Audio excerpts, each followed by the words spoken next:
welcome to the University of Nottingham for BUCS Big Wednesday, powered by New Balance.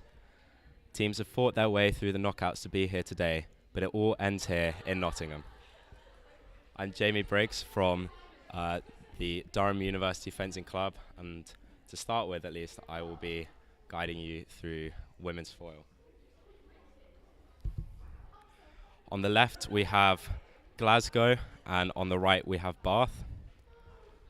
The first fight will be between Hall from Glasgow and Guido from Bath.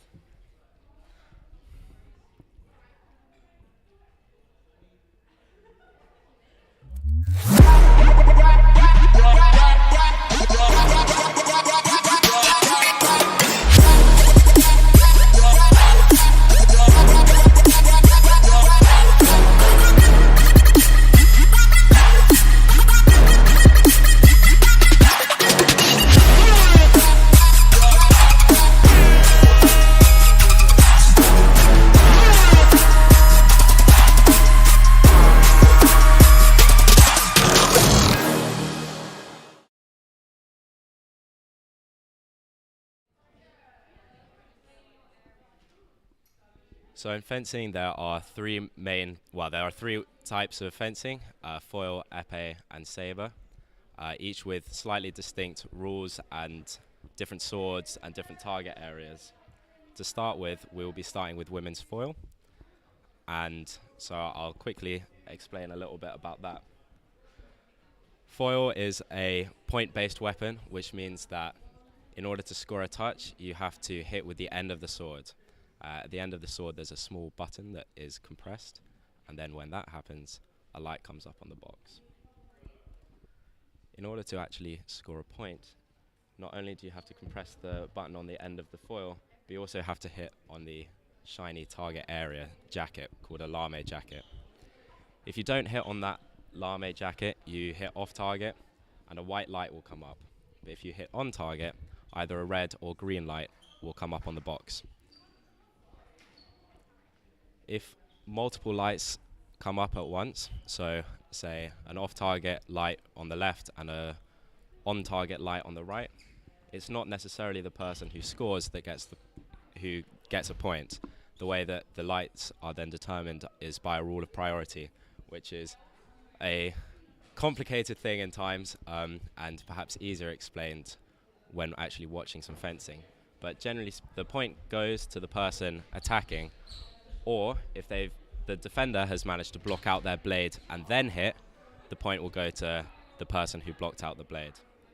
But we'll get to that in more detail when we're actually watching some fencing happening. But for now, it's going to take a couple of minutes, I think, for the fencers to come together as a team and set up. But we'll be back with more when it starts.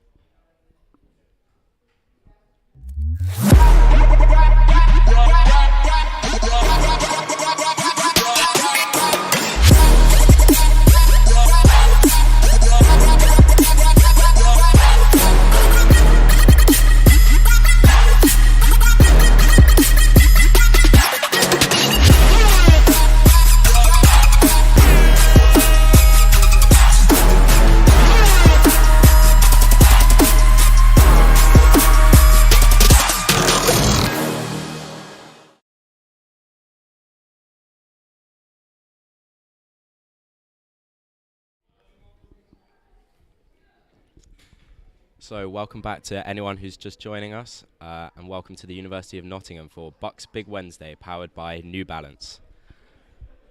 The fencing teams have fought their way throughout the knockouts to be here today, but it all ends in the women's trophy in the next couple of hours. BUCS Big Wednesday, powered by New Balance, will feature 57 trophy, vase and championship finals, including basketball, wheelchair basketball, football, hockey, netball, rugby league, and of course, fencing, welcoming 114 teams to Nottingham today. Thanks to our partners and sponsors, New Balance, EY, ICG, Ashaway, and our hosts, University of Nottingham. Information and results for all of the events can be found on www.nubs.ac.uk. bucs.org.uk and BUCS Play. Don't forget, today BUCS are live streaming 11 Big Wednesday sports, including basketball, football, hockey, netball, squash, and wheelchair basketball. These are being live streamed through BUCS Facebook and YouTube channels. Join the conversation on Twitter and Instagram via the official event hashtag BUCS Big Wednesday.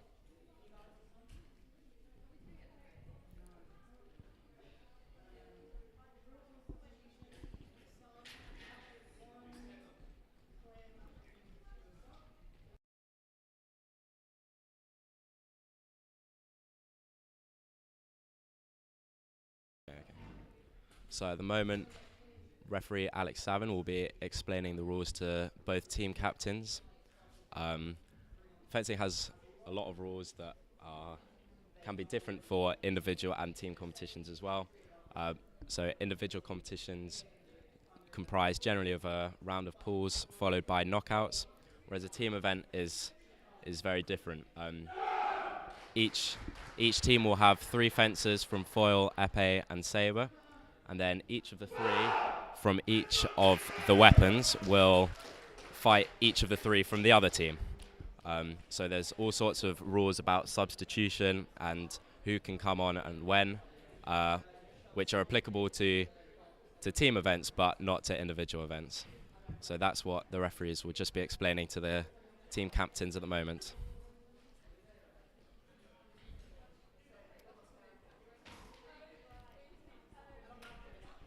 Team fights are in each weapon. They have 9 smaller bouts. Each goes to a cumulative 5 points. So the first fight will go to 5, 10, 15, 20, and so on to 45. And then there will be 3. That score will be that process will be repeated for each of the weapons. So teams fence to a maximum of 135 points here today, 45 in each of the weapons. And today our foil referee is Alex Savin, and he will start proceedings shortly.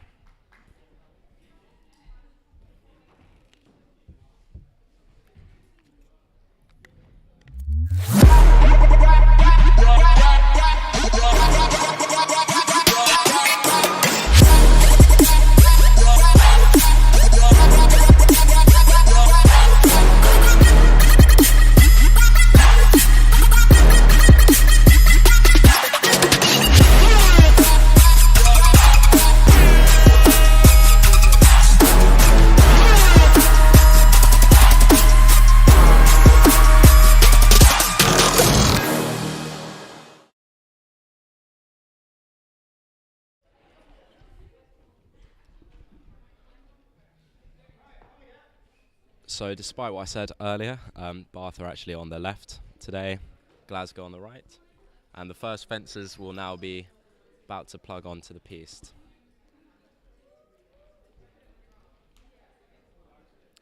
So this fight is from 0-0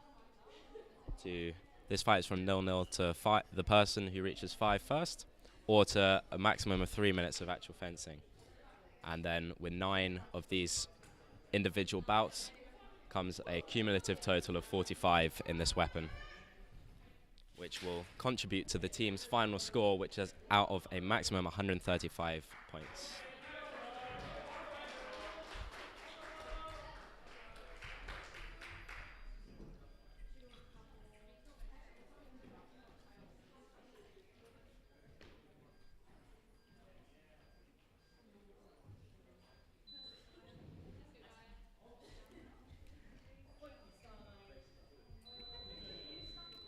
So Alex is currently just doing a weight test to make sure that the springs inside the tip of the foil all work properly.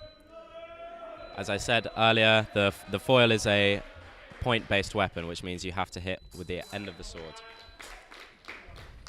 And as you can see, the fencers are currently are wearing lame jackets, which conduct, and then when one of them hits the other person's lame jacket, either a red or green light will come up, depending on which team they are.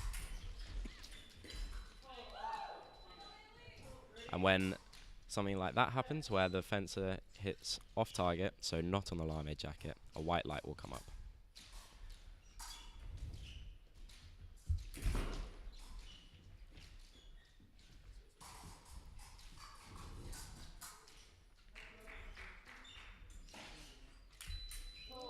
And again, that was very close, but just slightly on the arm there from the left.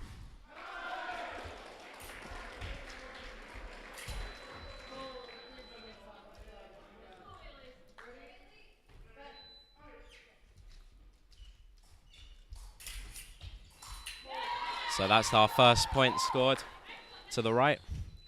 She was able to find the parry, which means blocking out the other person's foil, and then hit on the lame. And again, the attack from the left stopped, and the priority was taken over from the fence on the right. So, as I mentioned previously as well, foil is a priority-based weapon, where if there's more than one light that comes up, even if it's off target, the point can be awarded only to the person with priority, which means, generally speaking, the person with priority is the person who's attacking or just blocked out the blade.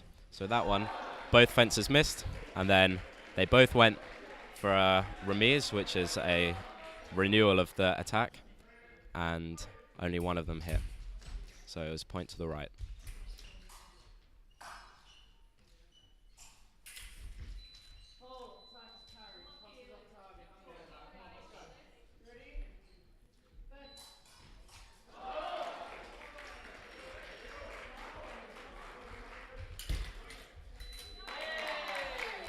So that was an example of where there was an attack from the right, which was blocked out by the fence on the left, and they both hit, but it was the person on the fence on the left who scored the hit because she had priority, having blocked out the attack of her opponent.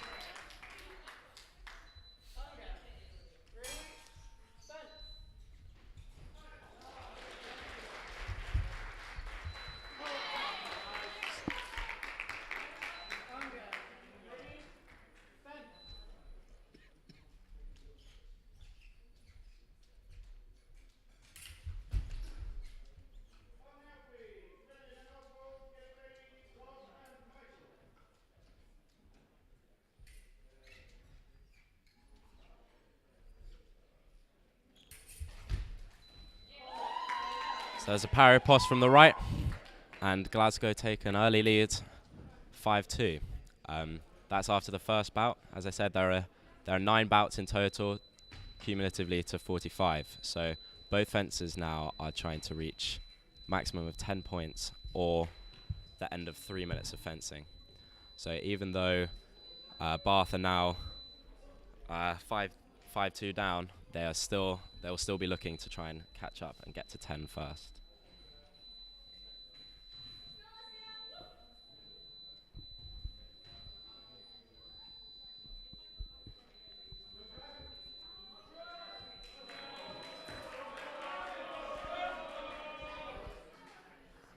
So we now have Ray on the left and Watson on the right.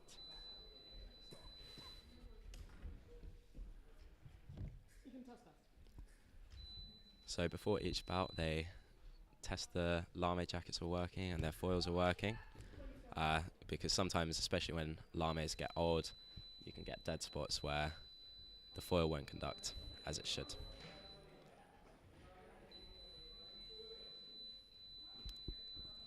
So referee just doing a weight test, which make sure that the spring is legal inside the tip. And if the white light doesn't come back on, it's legal. Unfortunately, that one failed the weight test, which unfortunately for the fencer will result in a yellow card. Yellow cards are warning cards. They don't actually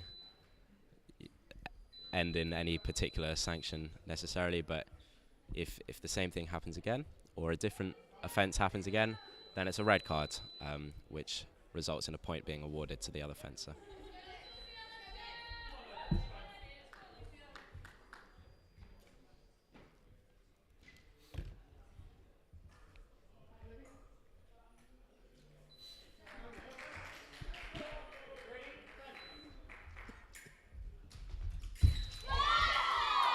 So a nice long attack there from Watson. And another point scored for Glasgow.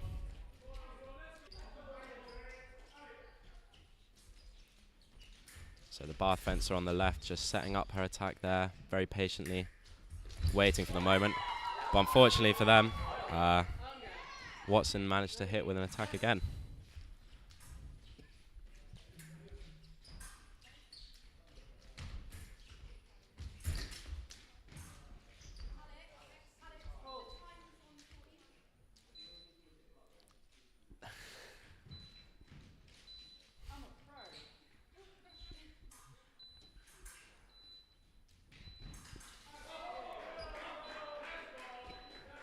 So unfortunately there, the time was just on the wrong number and wasn't reset after the previous bout. But now it's back to as it should be. On 2 minutes 40 down, out of, or 2 minutes 39 left of the 3 minutes of available fencing time. So the time stops after each light comes up and then restarts when the referee says fence.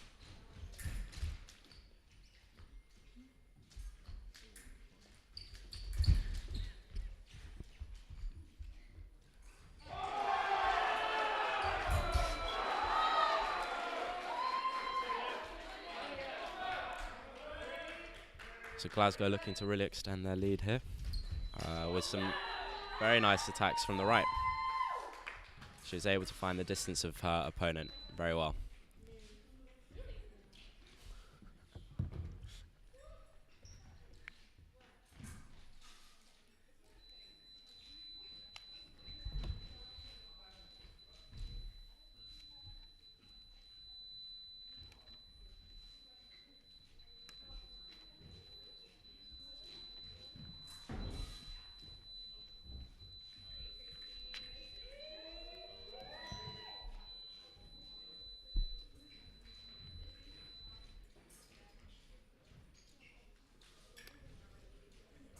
So the third fight, or the third bout of 9 is about to start. So in this fight, the fencers are looking to either reach the end of the 3 minutes of fencing or 15. Bath, unfortunately for them, with a slightly slower start.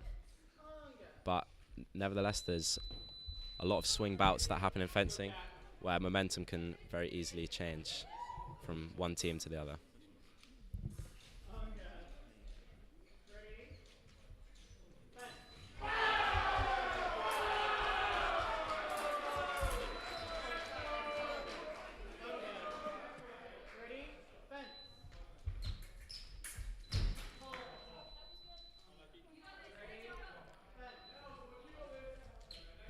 So when attacking, fencers will be looking to hit on the silver jacket, and whilst defenders will either be trying to hit them and not get hit themselves, or block out their blade in order to stop the attack, and then hit their opponent.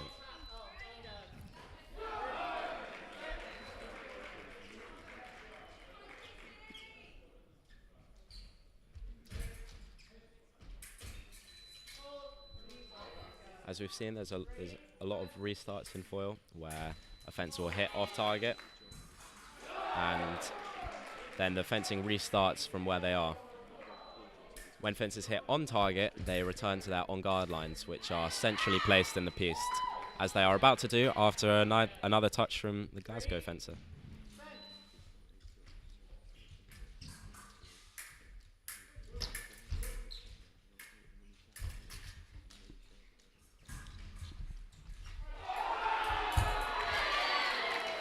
Very nice timing from Bath fencer on the left. Managed to get through Glasgow's defence there.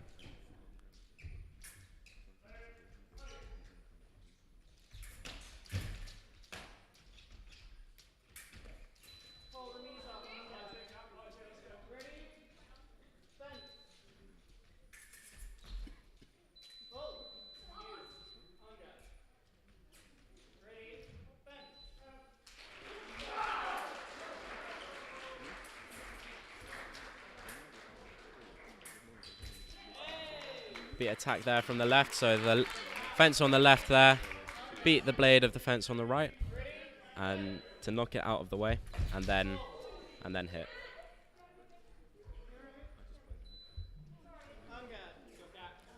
Sadly, I know from personal experiences falling on these pistes can be not an enjoyable time.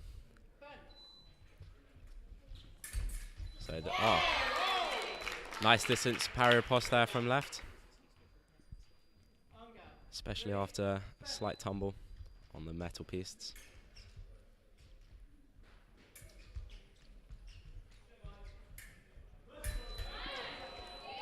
Good distance from the fence on the right there to get through the defence and hit her opponent. So Glasgow now 13-5 up against Bath in the women's foil trophy.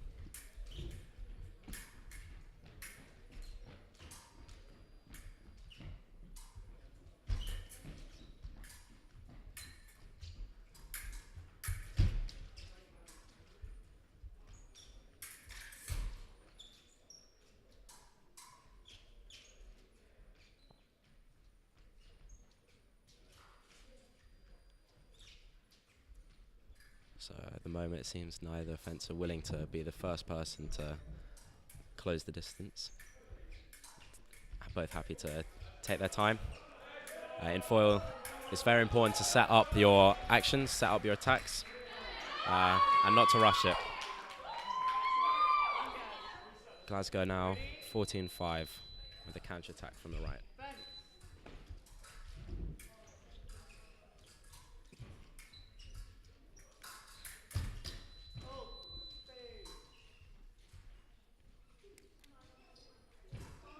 So possibly just making sure that the piste is not meant to conduct. So if you hit the piste, it's not meant to come off target. I think perhaps the wire may have just come slightly loose there.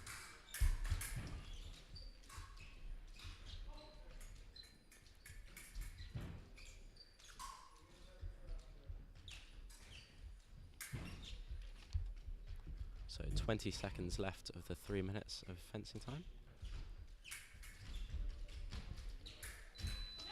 And another counter attack from the right. Placing Glasgow 15-5 at the end of the third bout.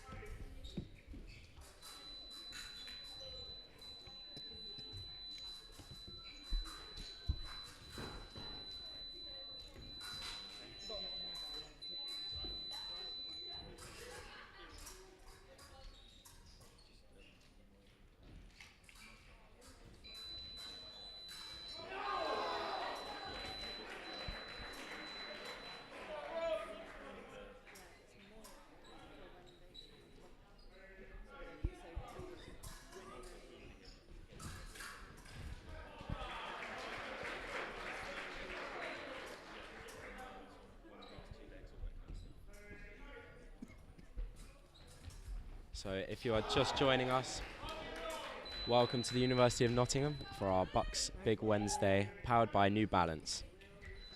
This is the final of the women's trophy in fencing. Currently they're fencing the foil match, which is to a cumulative total of 45 after 9 individual bouts to 5 points. Or to 5, then 10, 15, 20, and so on. Foil will only make up a third of the match in total, with 3 different types of fencing: foil, epee, and sabre. And each of the team's points will be added up for a final score out of a maximum of 135. But it does mean that even if foil may be your weaker or stronger weapon, other weapons can completely change the result of the match in total.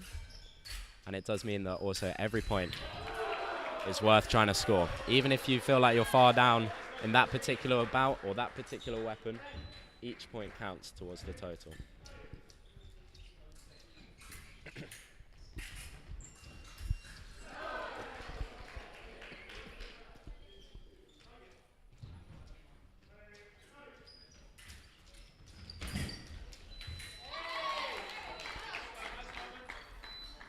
So the Bath fencer able to just get a hit on underneath the arm there with some nice distance and timing. And again, managing to use her height there to open the distance so that the fence on the right wasn't able to hit, but the Bath fencer was. So Bath hoping to catch a little bit of momentum here, perhaps.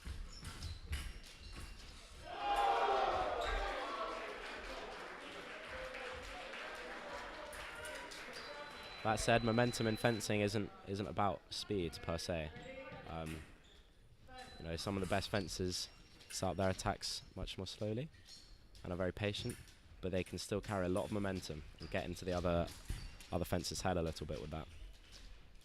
Other fencers have a more attacking, aggressive style, but can lose momentum even though they're physically moving quickly.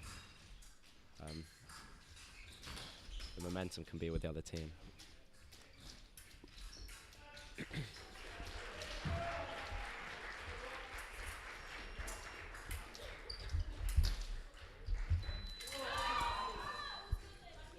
Unlucky perhaps there from the Bath fencer, who missed her opponent ever so slightly.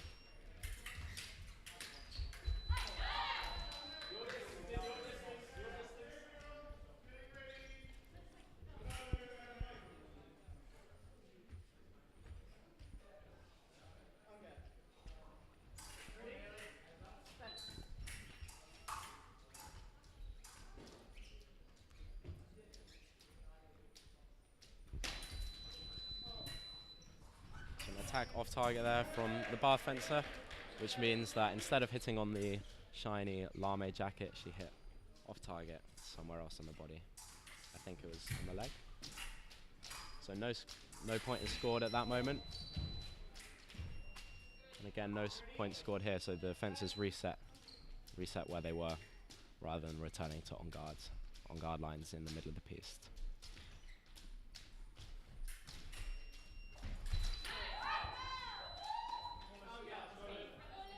So nice change of speed there from the right, starting off slow before unleashing her fast step lunge. And a remise there from the left. So she made her original attack, was parried, but then subsequently forced her point through.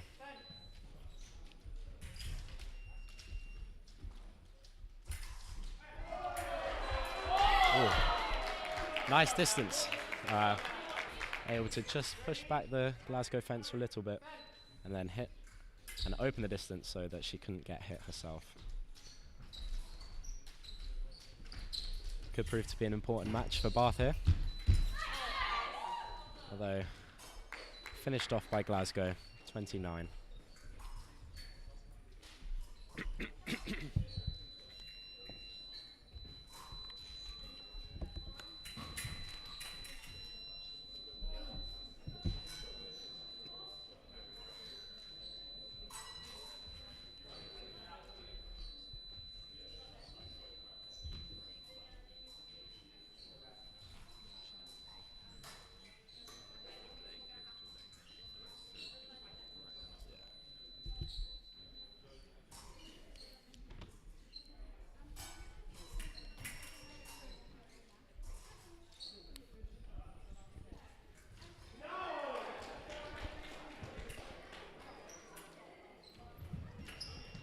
So about to enter the fifth bout of 9 in the women's foil.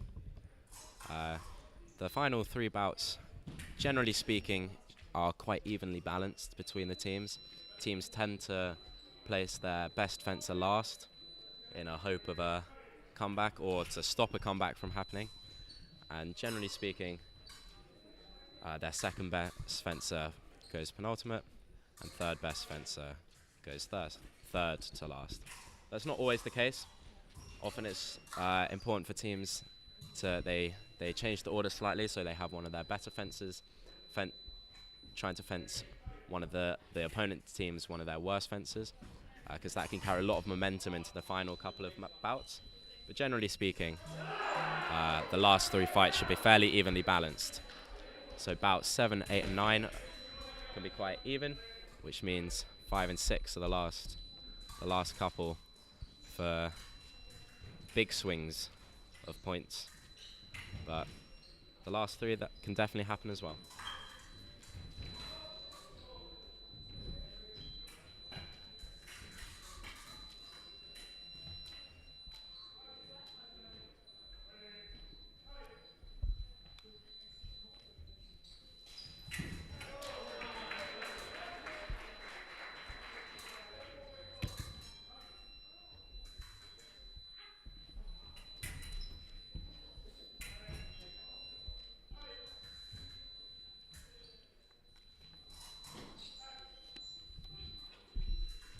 So I think the Bath fence has failed the weight test, which means that the spring in the tip of the foil wasn't working quite as it should be. So another replacement foil has just been found for her, and she will now do another weight test in the hopes that this one will work.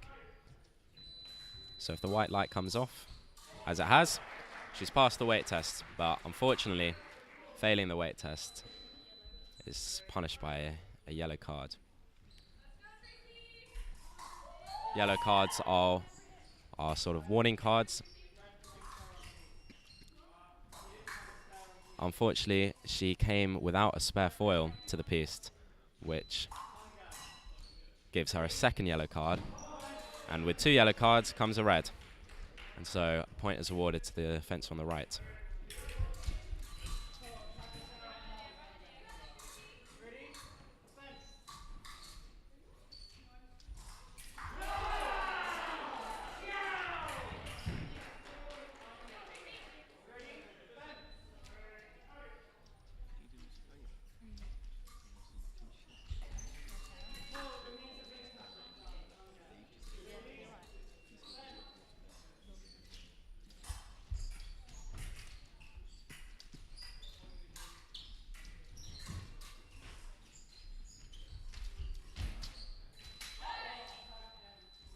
So the attack from the left missed in her first attack, and so priority was then turned over to the fence on the right, who then scored the hit. So even though there were 2 lights that came up on the box, it was the fence on the right who scored the touch because she hit on the lame and hit with priority.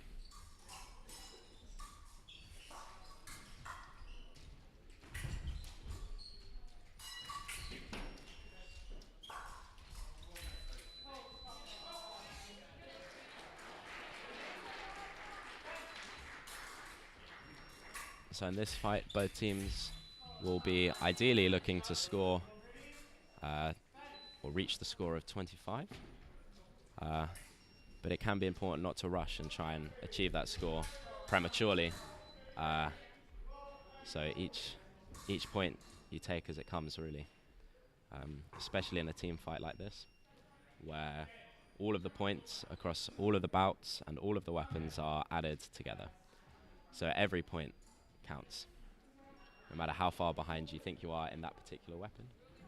You may be much stronger in other weapons, but you're always wanting to get every point you can.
So an attack from the left. Both fencers seem to look for the blade, but in this case, the priority is given to the person attacking. So the person on the fencer on the left beat right's blade, whilst right seemed to search and try and parry the attack, but the priority is given to the left.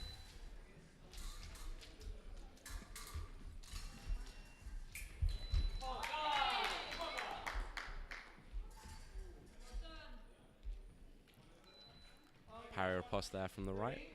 Bath fencers thought maybe it was a beat attack to the left.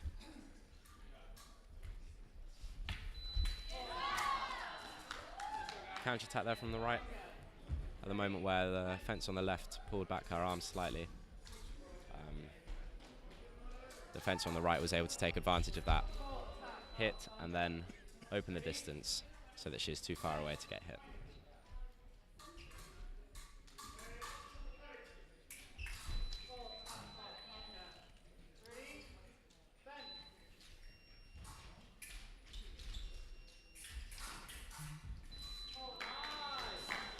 So final blade action, or blade contact rather, was a parry from the left, and the fence on the left then hit on target, so scoring the 12th point for bar fencing.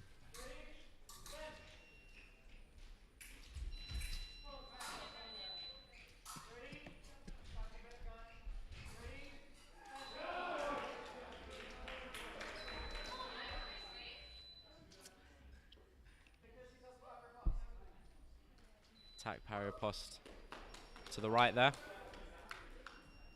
And so the 5th bout finishes 25-12.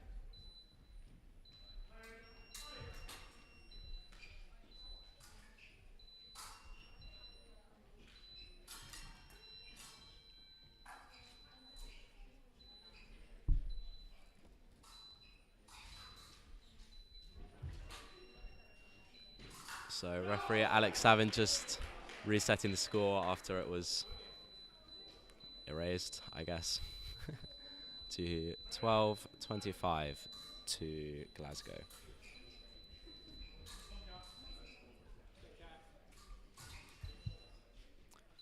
So this bout will either finish on where one team scores 30 or scores up to 30 points, or at the end of the 3 minutes.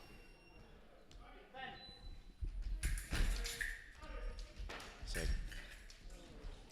unlucky there from the bar fencer who hit, but it appeared maybe with the side of the blade rather than sticking with the point on.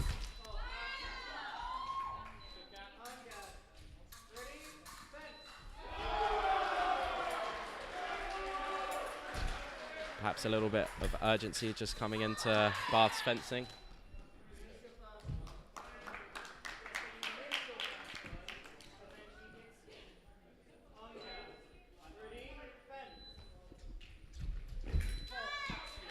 Attack very quick off the line from Watson on the right.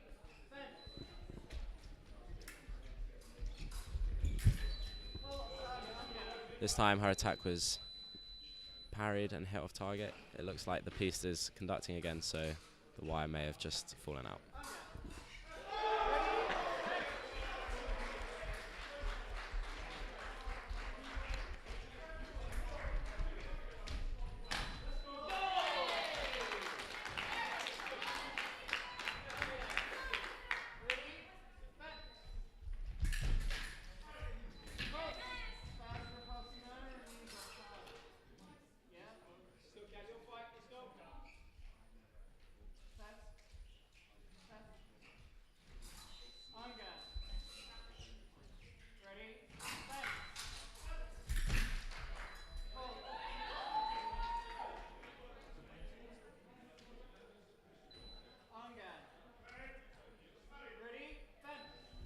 So the fence on the right there was just given a yellow card for turning the back of her head before a light was, or a hit was scored or a light came up.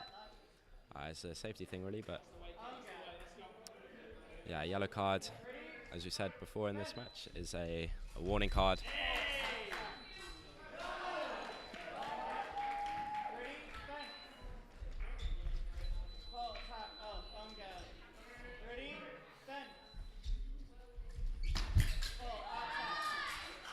So that's the 30th point scored for Glasgow, and so the end of that bout.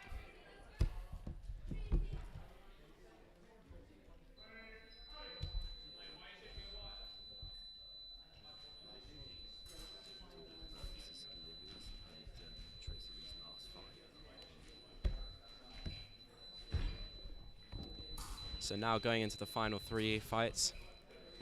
As mentioned earlier, generally speaking, or at least it's quite common for teams to put their best fencers on last, second best fencers on penultimate, and third best fencers on third to last. That's not always the case. Often teams try and change that up to get a late swing in points. But we're now entering that phase of the last fights for each of these fencers. So they'll be trying to leave their mark, I guess, on the fight. This fight goes to 35 or to the end of 3 minutes.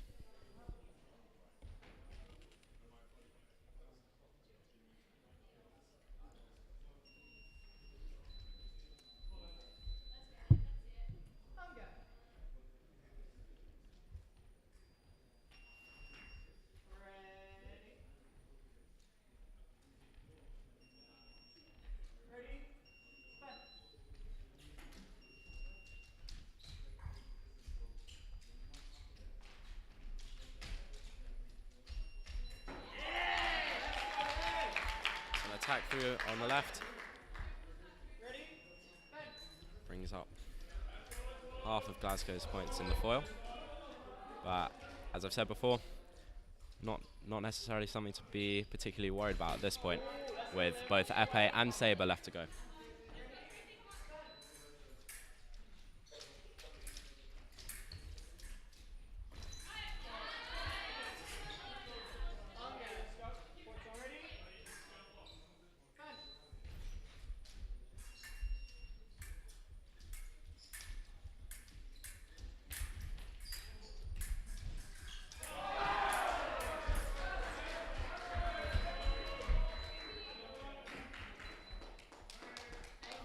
So a flesh attack there from the right. We haven't seen a flesh yet in this team match so far. But it's a quick crossover of the feet with your arm out, basically. Something that you can do in foil and epee, although not in sabres. You're not allowed to cross your feet, or at least on the attack.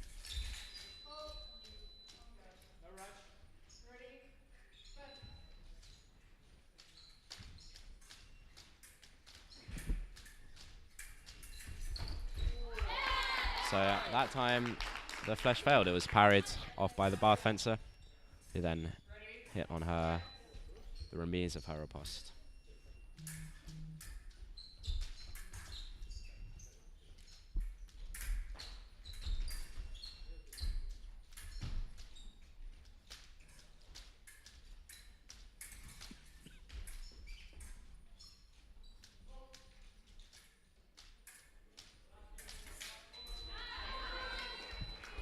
So a riposte there for the right brings them closer to the 35 points required for the end of this bout, or of course the end of the 3 minutes, which we are now halfway through.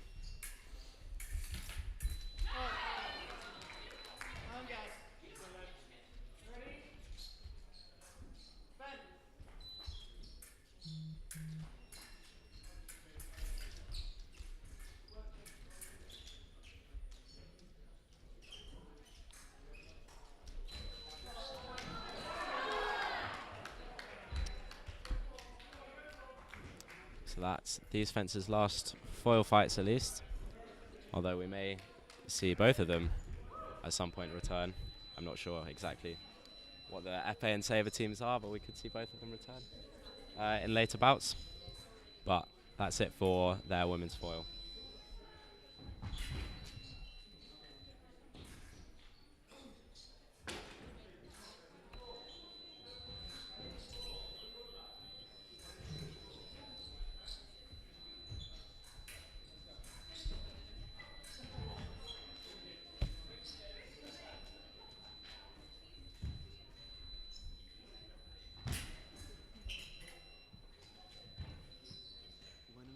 First set of results, do you know?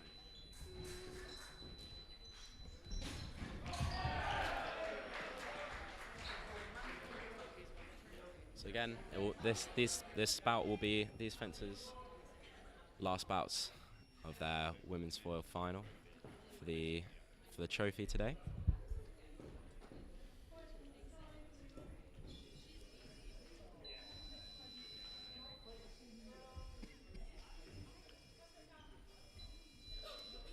So for those of you tuning in, now we're going into the penultimate leg of the women's foil, the trophy final today here in Nottingham for Big BUCS Wednesday.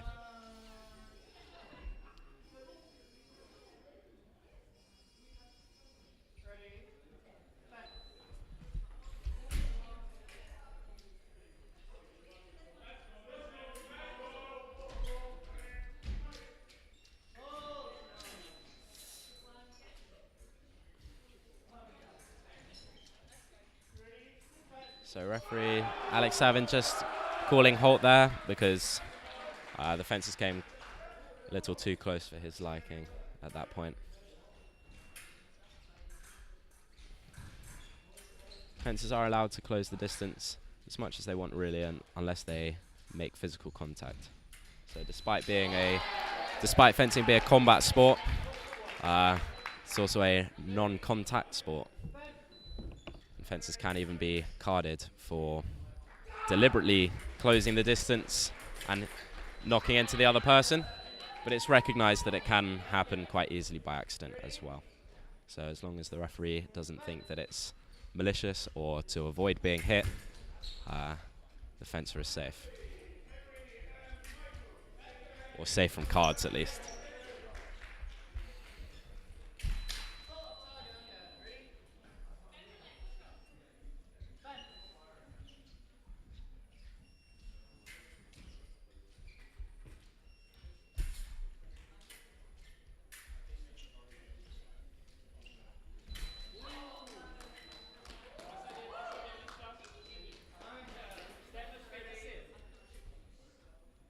So a counter-attack from the right. In the words of her teammate, a cheeky, cheeky counter-attack. Sometimes that's what you need in fencing. It's just the right timing, just the right distance. Can seem very cheeky. Alex. So the bib wire just came off, just to make sure that the bib conducts. Fencers have to wear a crocodile clip that attaches it to their lame. In Sabre, you have to wear a crocodile clip to make sure that your whole mask conducts. But in foil, it's just the bib.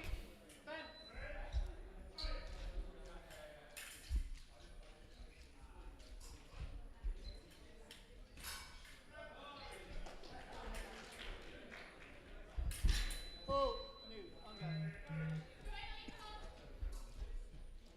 think again, just having small problems with the piece conducting when it shouldn't. So the fence on the left there just hit the piece.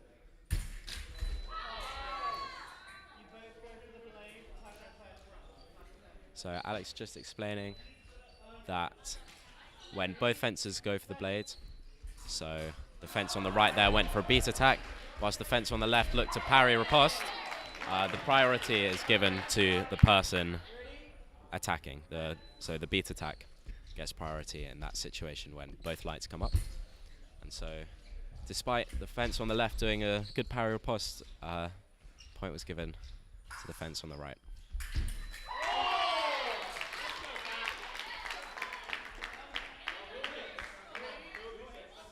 So in this bout, it's 4-all, the closest bout I think we've had so far today in the women's foil.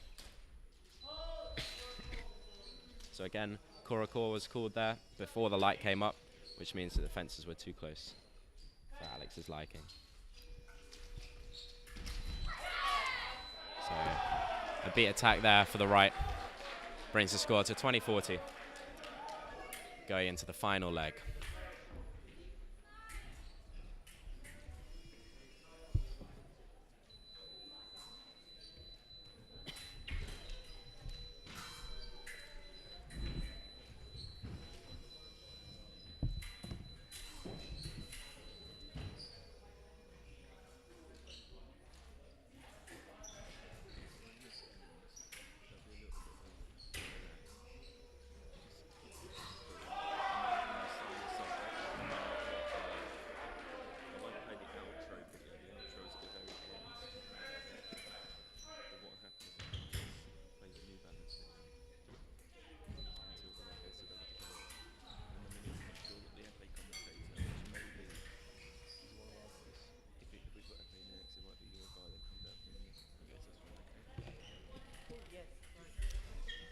So both fences now ready for the final bout, or the final of 9 bouts in the women's foil, which comes to a cumulative 45 hits. After they finish this, they'll move on to, I think, the epee, which again is to a cumulative 45 in the same format, but with a different weapon, different target area, and different rules.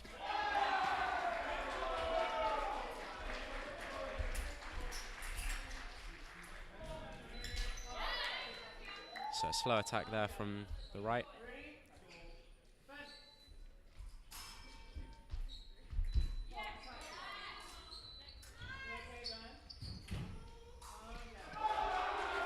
What appears to be the fence on the right's favourite hit was an attack starting with absence of blade, which means blade's not touching. So her preparation is such that her foil starts low down and then finishes higher. So again there she dropped her blade before finishing her attack.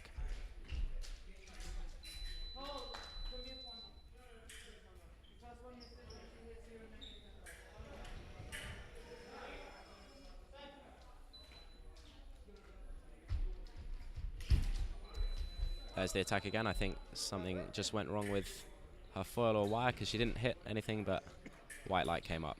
That sometimes happens in foil.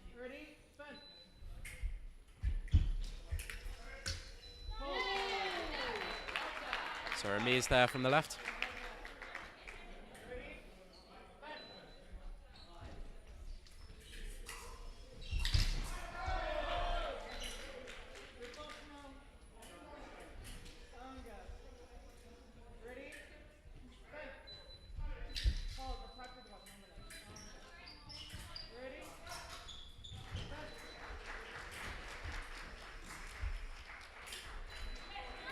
Parry pass there from the right.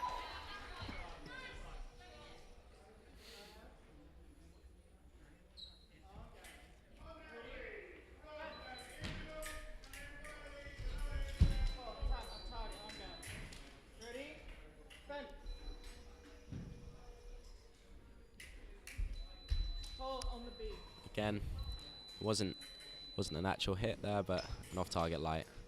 Something perhaps loose in her foil.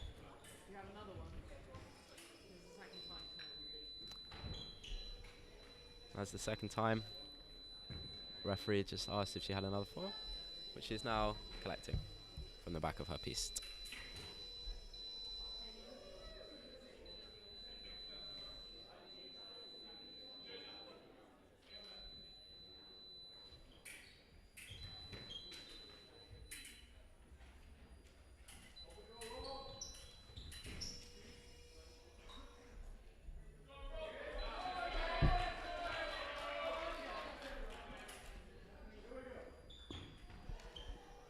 So restarting now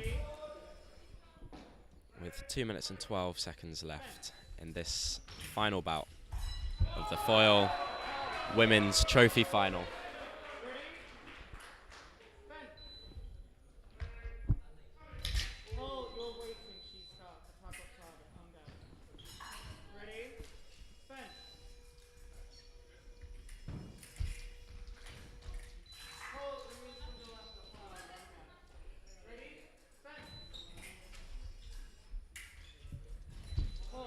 There comes the attack again from the right, finishing into the counter-attack from the left.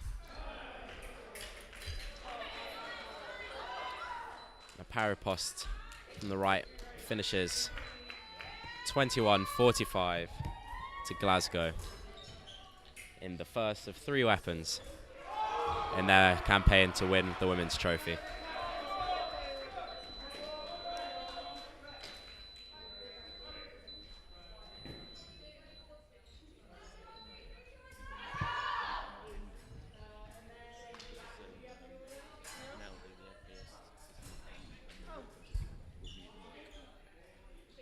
So, as we said, fencing has 3 weapons, foil, epee and sabre, and today they're fencing in that order. So the first leg is to 45 in foil, And then the score's reset at 0-0, ready for the epee, which is again up to 45. And again for the Sabre after that. So that's it for the women's foil. They'll be soon moving on to epee, which I am in no way qualified to talk about. So I will leave you now.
Good afternoon, everyone, and welcome to the University of Nottingham for BUCS Big Wednesday, powered by New Balance.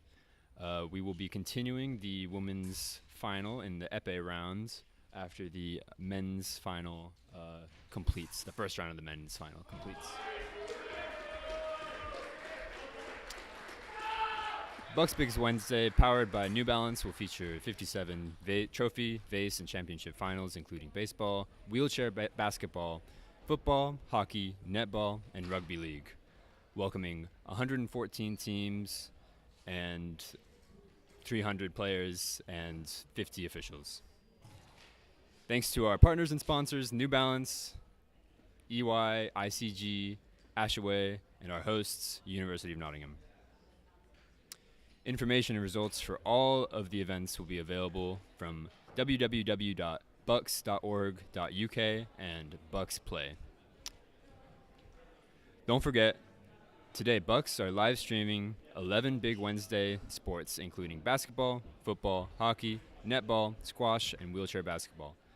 These are being live streamed through BUCS Facebook and YouTube channels. Join the conversation on Twitter and Instagram via the official event hashtag BUCS Big Wednesday. I am J.R. Culpepper. I am from America. I have been fencing for 12 years, and I will be your commentator for the women's epee round of the women's trophy match.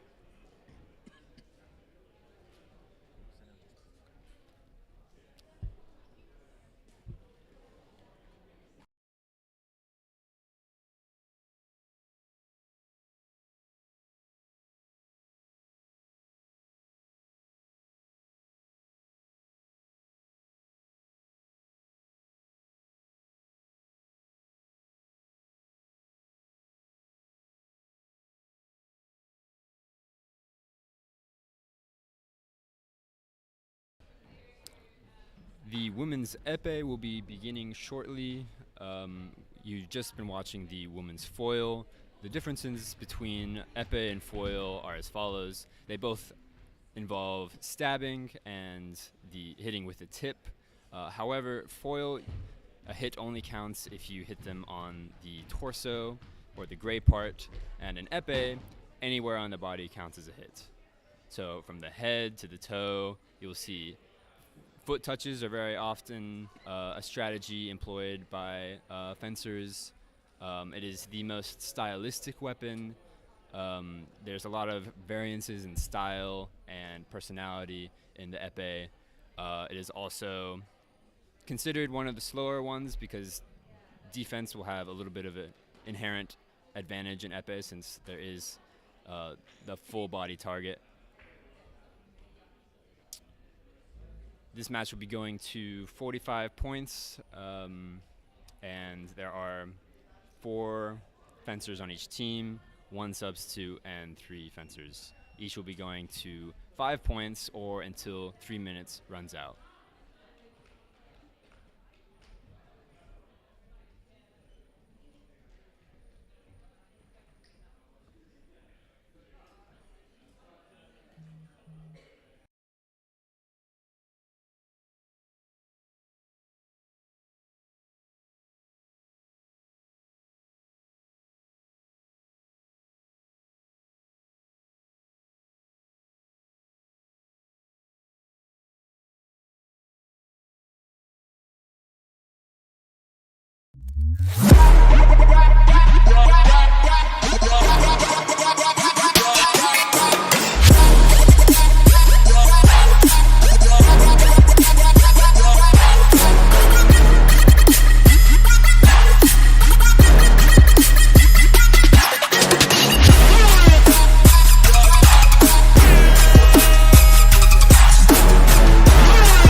BUCS Big Wednesday is brought to you with the support of headline partners New Balance.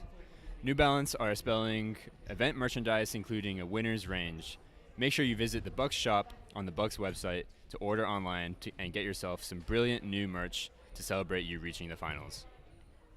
These teams have played a total of 18 matches over the course of the year, not including their tournament run, which was a bracket run. And they have worked very, very hard and practiced very, very hard to reach us here today.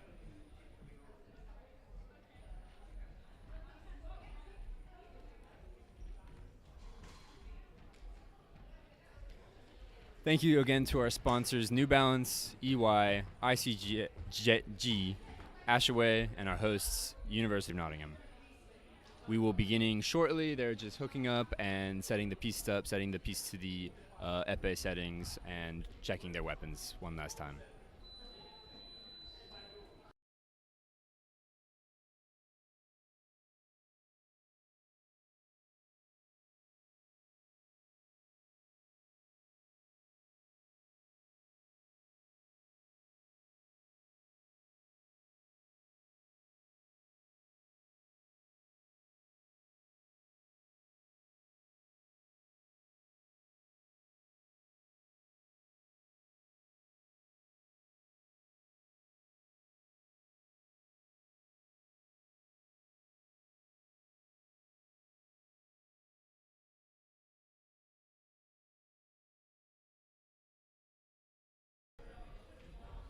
Once again, this is the Epee match of the Women's Cup run. Epee is scored anywhere on the body, and something that separates it from the other two weapons is that when both fencers hit and both of their lights go off, they both get a point. In the other two weapons, there is something called right of way, the other two weapons being foil and sabre. And foil, which is the one you just watched, right of way is who has control over the point. I'm an epeist, so I'll leave some foilists and sabers to explain right of way in more detail, but the gist of it is that you need to be in control of the point or the aggressor to get the point awarded to you. So even if both lights go off, only one will get the point in foil and saber. In epee, they can both get a point. So there's a lot of strategic differences in epee.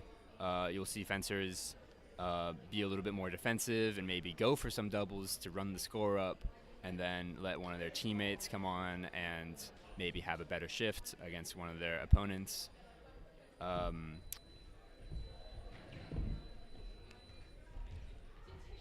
Once again, you can score anywhere on the body, so you will see a lot of under the wrist hits, arm hits, even in the mask and the foot. But we expect to see some really, really excellent fencing coming up soon. Everyone is pretty much ready. They're just starting to hook up.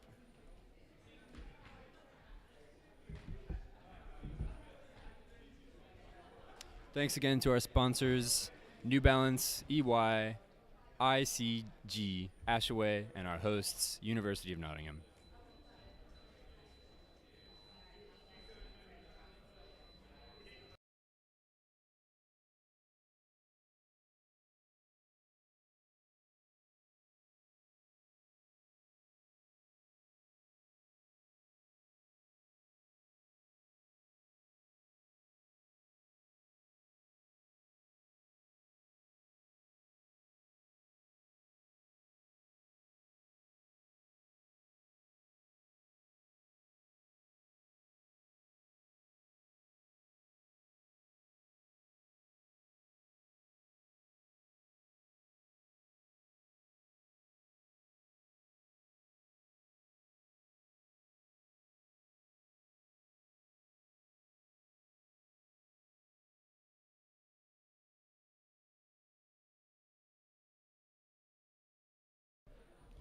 Our fencers are hooked up and having their weapons tested by the ref. We have Bath on the left and Glasgow on our right.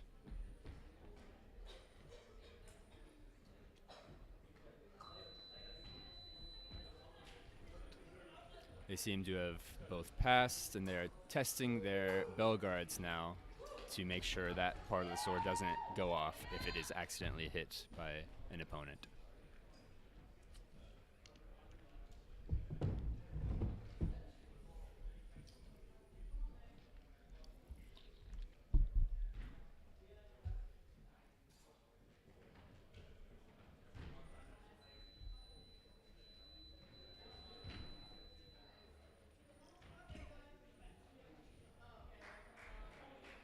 I think we're just waiting for the score sheets to come in here, and then we'll begin.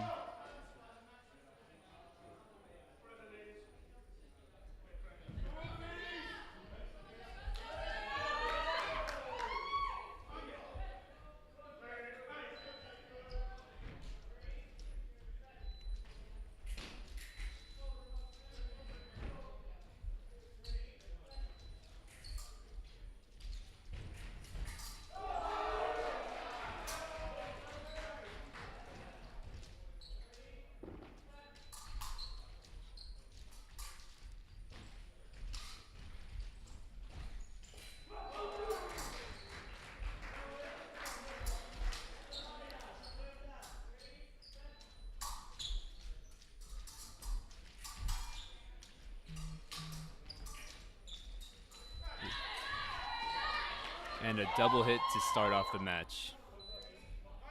I believe the Bath fencer on the left is their anchor, or typically their best fencer, so she will be pressing this round pretty heavy to hopefully run up a good start for her team.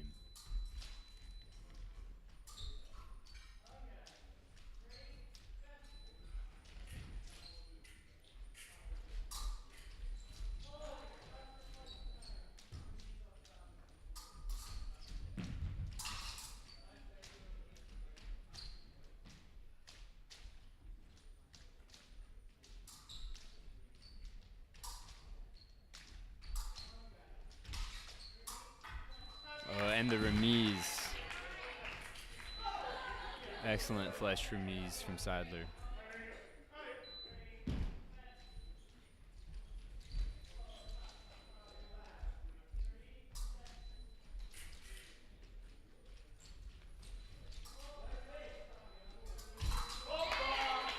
And a great continuation.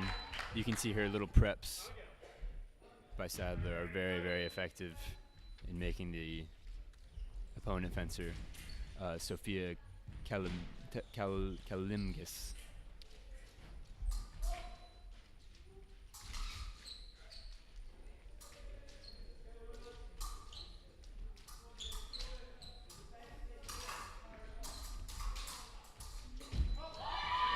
Sophia getting pressured on her back line there, but manages to come up with the double. Sadler seemed frustrated.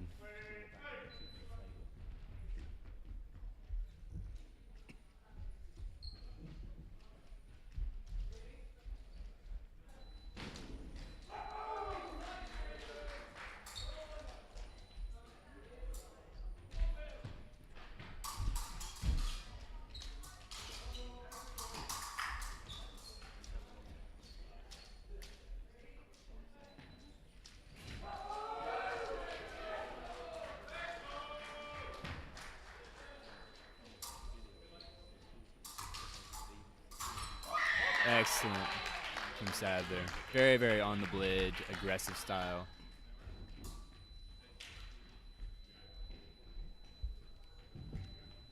Our next match is Catherine Bishop and Tracy Lee Lokman from Glasgow.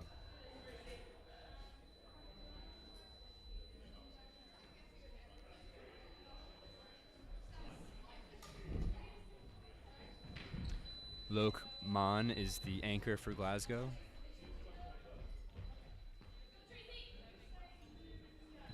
Which means she's typically one of the stronger fencers on the team as anchor.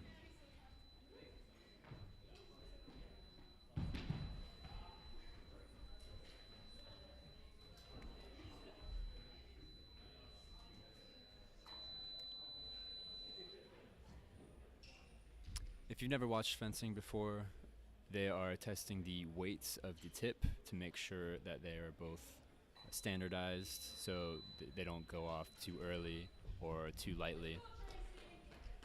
And here they are testing the conductivity of the bell guard, which is the part of the sword that is in front of their hands.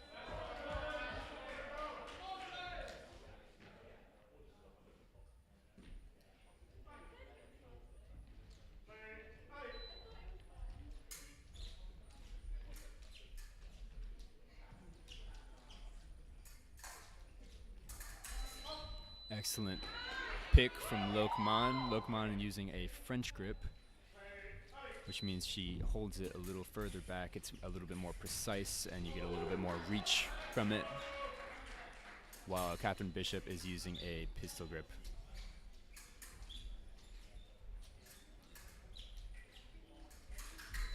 And a good remise from Lokman for the single.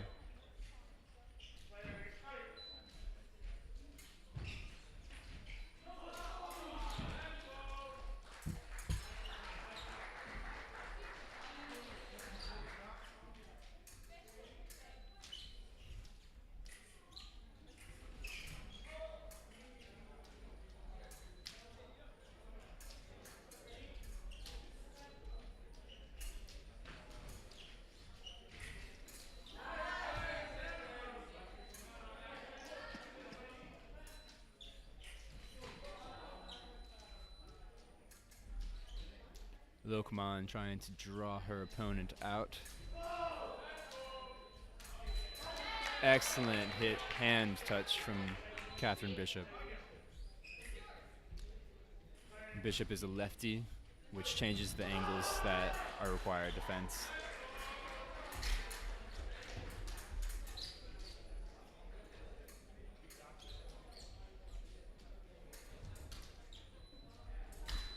Excellent duck counterattack.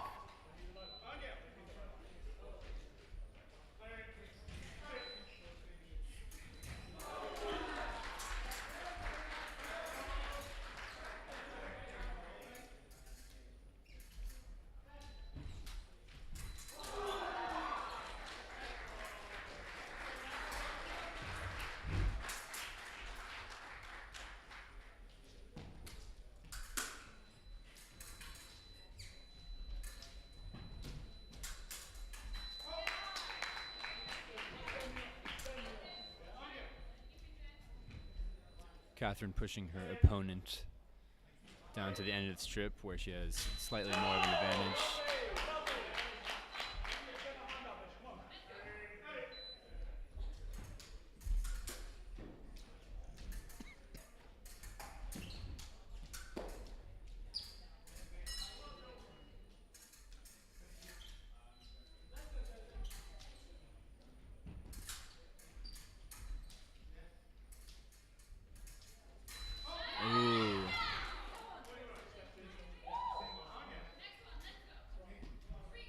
Lokomon really hitting these remises against the lefty.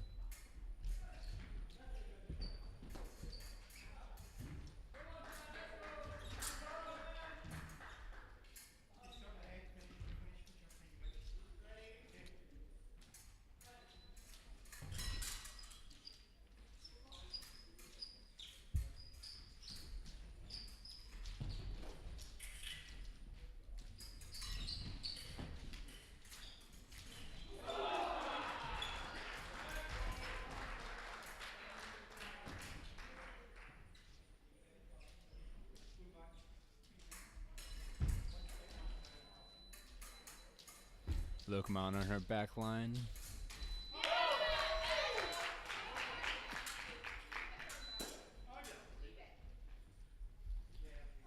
You see Bishop searching for the blade and pushing Lokomon.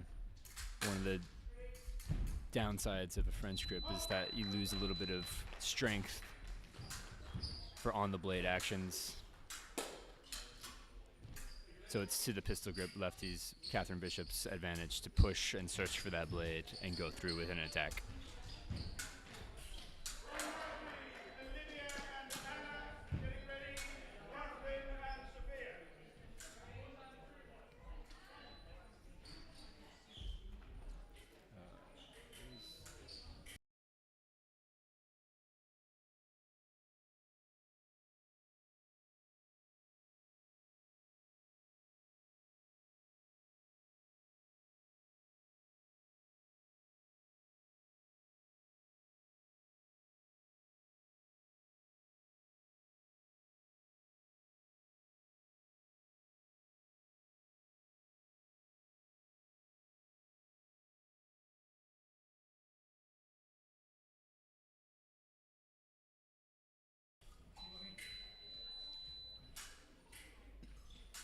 Lokomon going even actually against Catherine Bishop. Maybe not the bout she wanted as anchor. She wanted to breach the gap a little bit more, but it's still early in the bout and anything could happen.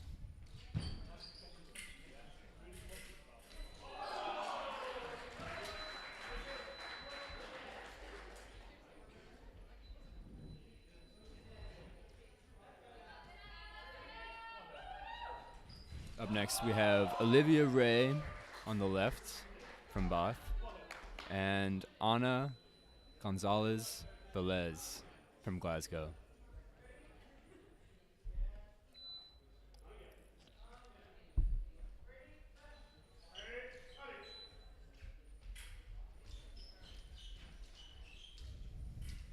Very active footwork from Ray to start out.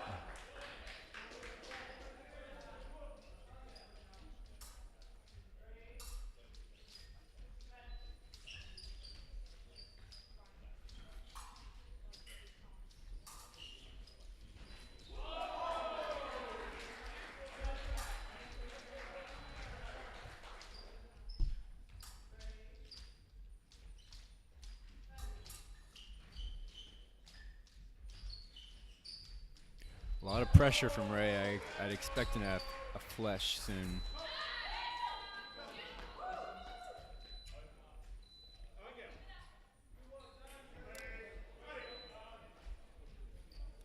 Those smooth, big steps she's taking makes it really easy for her to transform a step into an attack.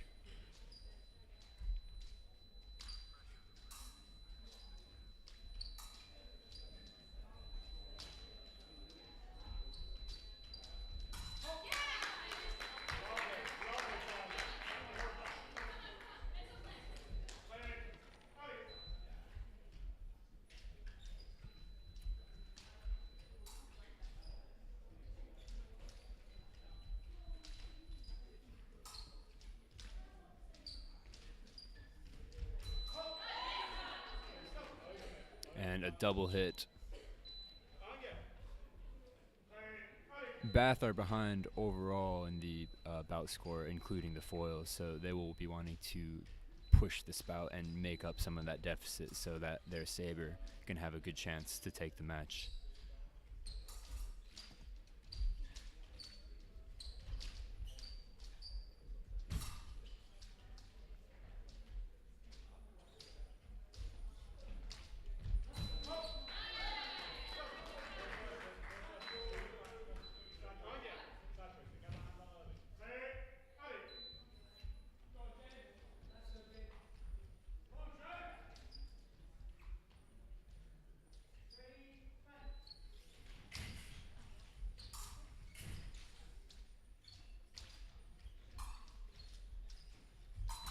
Ooh, and an excellent hand pick there. One of the downsides of those big preps from Ray is that it leaves you open to small picks like those if they're timed correctly.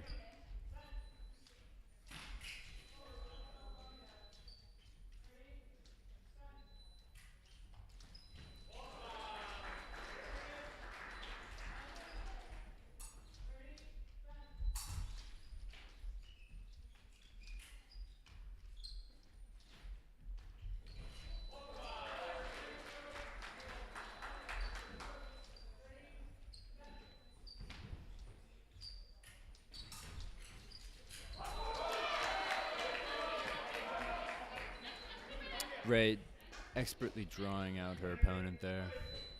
She does have the height advantage, so if she can draw out Gonzalez for an attack, she will have the height advantage and hopefully get a single light. She'll probably want to push for one more here and get it to 15. And she does.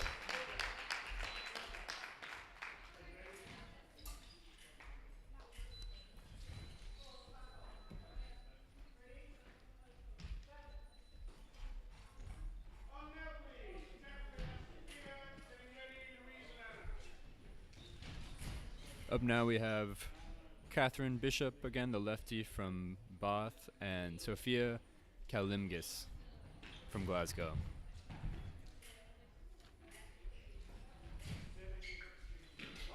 Oh, actually there has been a substitution for Sophia.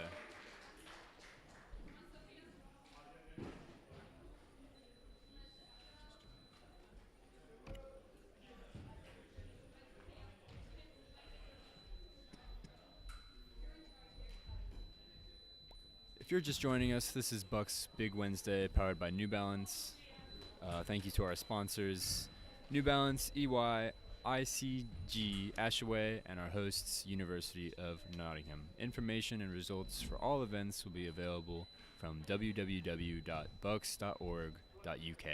and BUCS Play.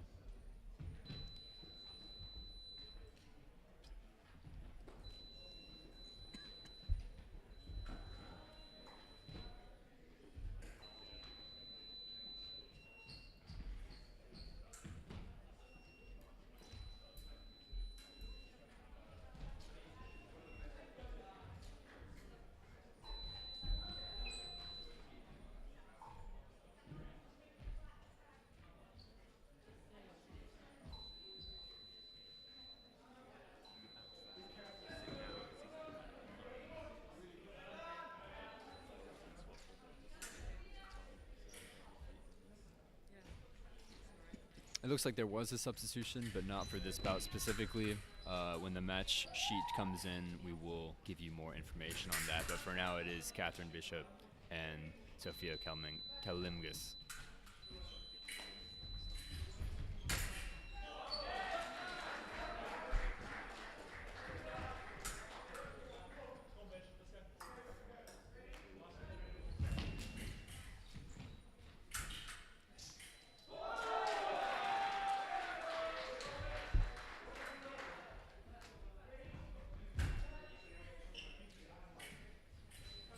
Catherine starts with a yellow card for a failed weapon.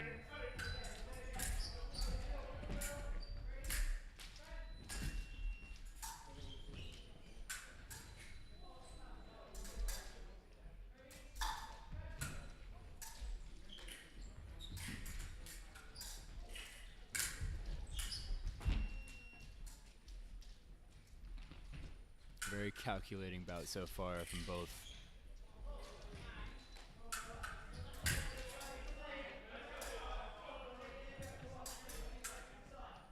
Each just testing out their opponent's reactions. And a good repost.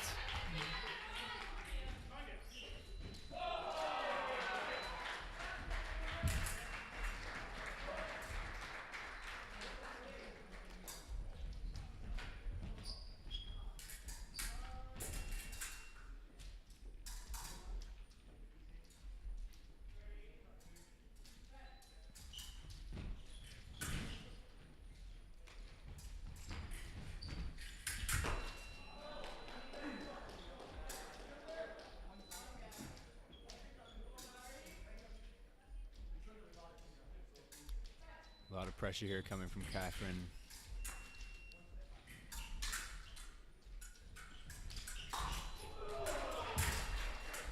Oh, and she gets it.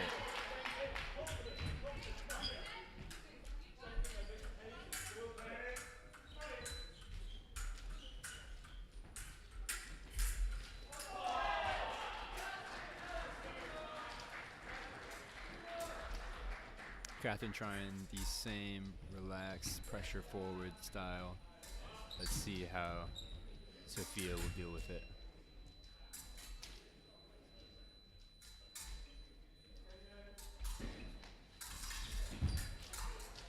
Ooh, a near miss and the parry riposte from Sophia.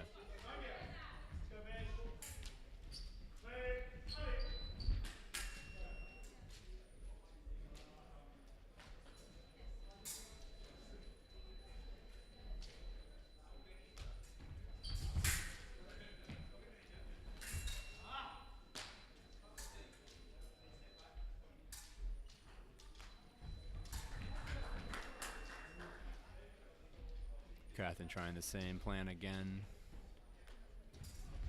She did have a near miss last touch, so I'd say it's a strategically sound strategy. And the counterattack. Distance was a little too far there for that action.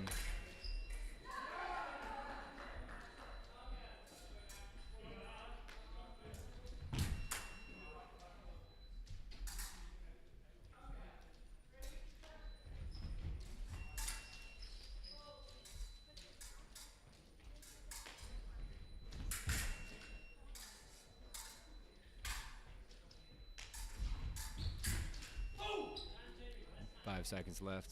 Catherine probably still wants to press here, but it doesn't look like there's going to be anything. And a good shift from Sophia, I'd say.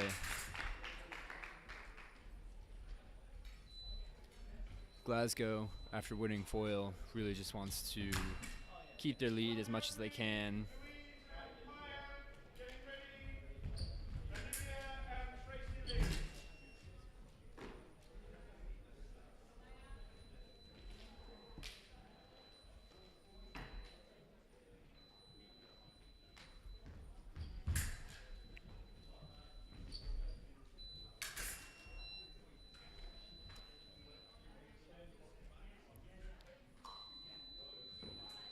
Now we have Louise Sadler, the anchor for Bath, and Kamat, who was the substitution made from Glasgow. She was subbed in for Gonzalez.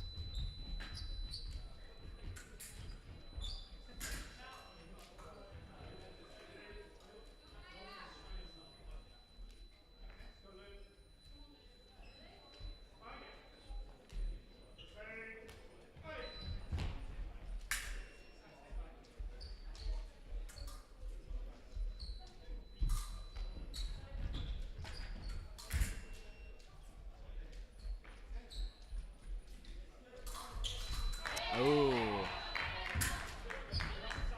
she held that blade very, very nicely there.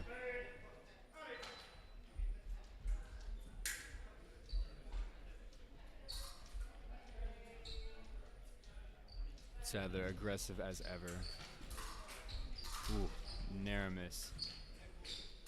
Narrow, narrow miss.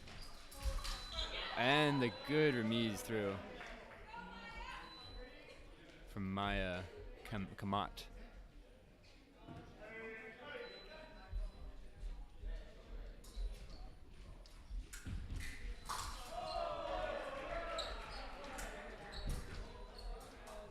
Oh, very nice disengage. She seems to have Sadler's number on the aggressive style. Let's see how Sadler adjusts.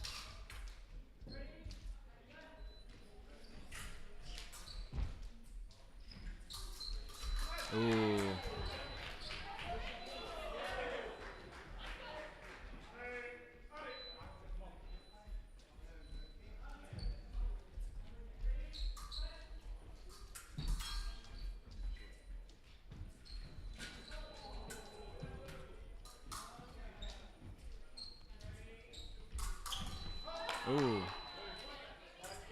see Sadler really just looking for the blade at every turn.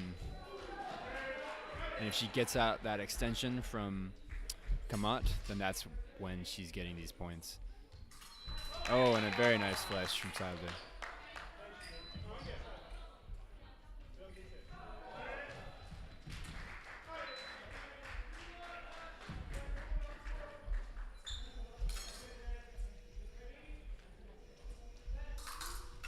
Oh! A very good continuation. You'll see that a lot against lefties, is that type of continuation, either from the lefty or the righty against the lefty.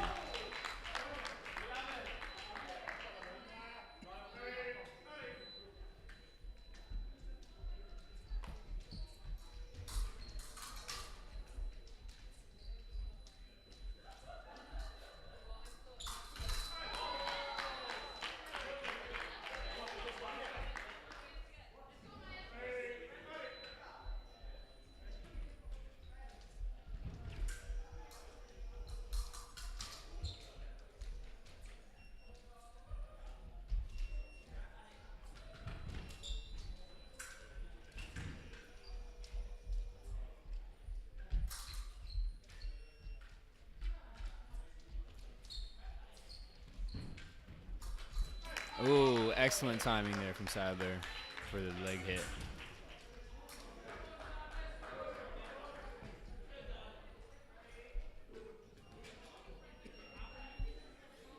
That is just what Both wanted there.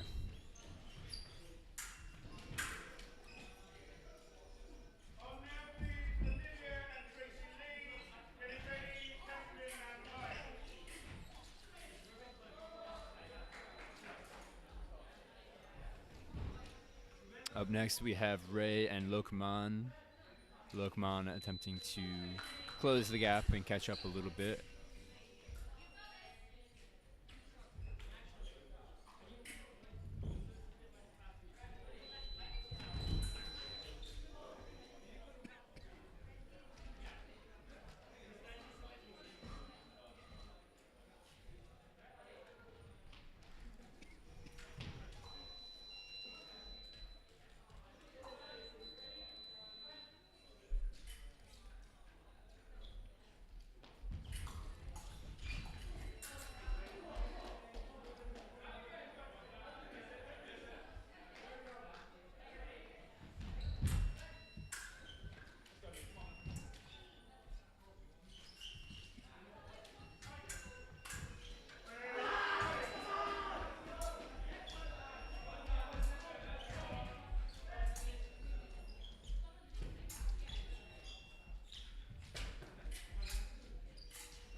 A lot of movement so far from both fencers.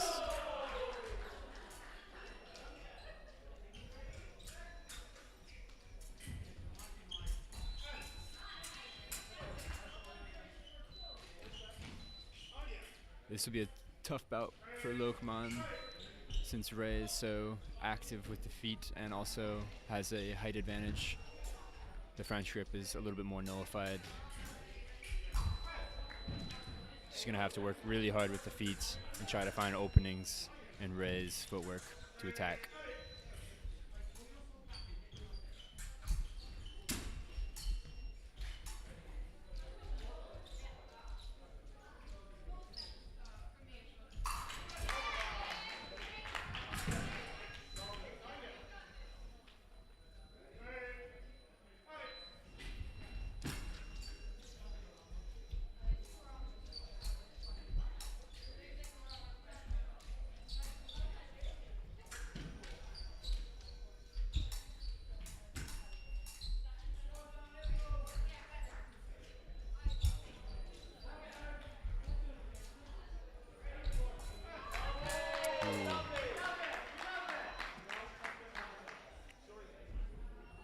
Lokman attempted to draw her out, and she She did in fact draw her out, but it doesn't look like she managed to get the tip on.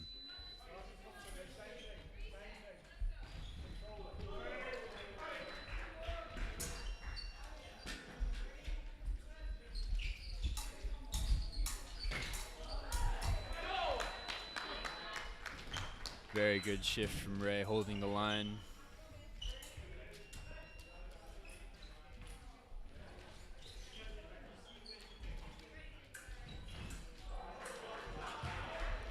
You saw the adjustment from Lokman to switch to pushing to try to limit that big footwork coming from Ray. But it's difficult to do that in the heat of the bout.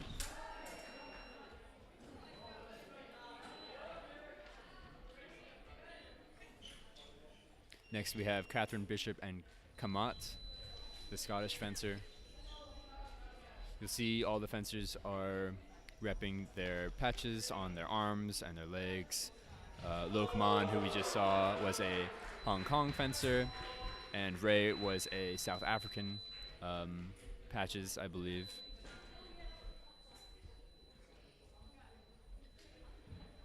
Both are 12 behind Glasgow in the overall bout score. The overall score meaning the foil score plus the Epee score. And the entire match will be decided when you add up the scores of all three bouts, the Epee, foil, and Sabre.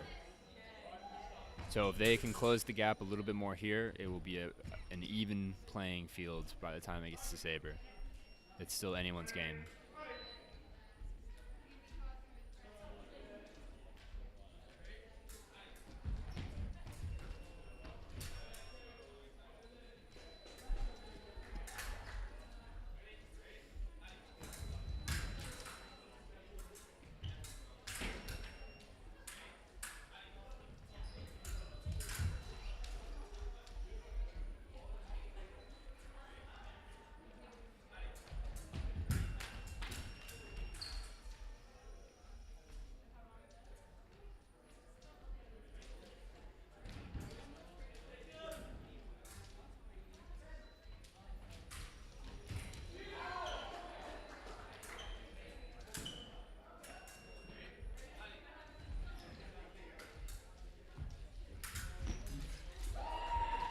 A very measured game so far, and a good under the arm hit from Catherine Bishop.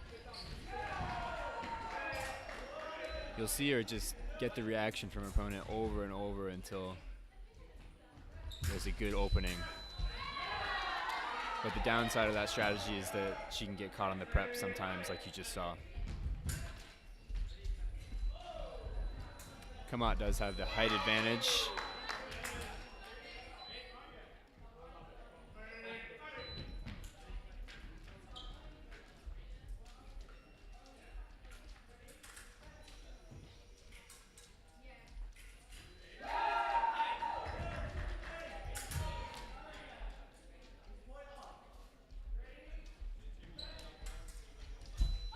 Oh.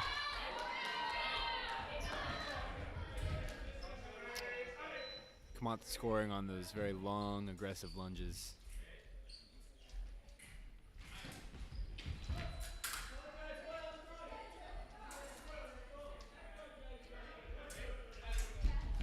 She needs to work with the feet to draw out a good timing from Catherine to go with that long lunge.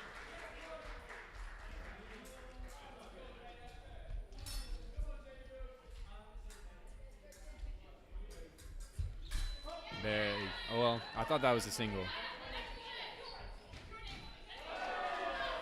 That's the right idea from Kamat.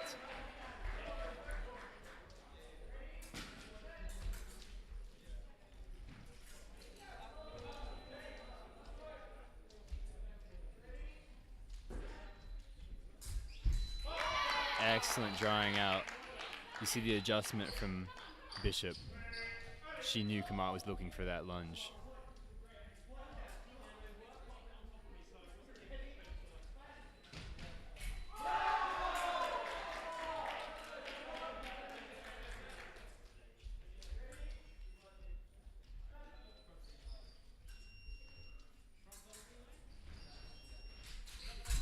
And the draw out again.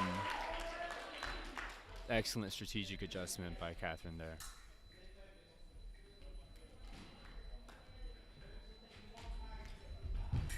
And Bath managed to close the lead a little bit more. I think it is 10 touches now.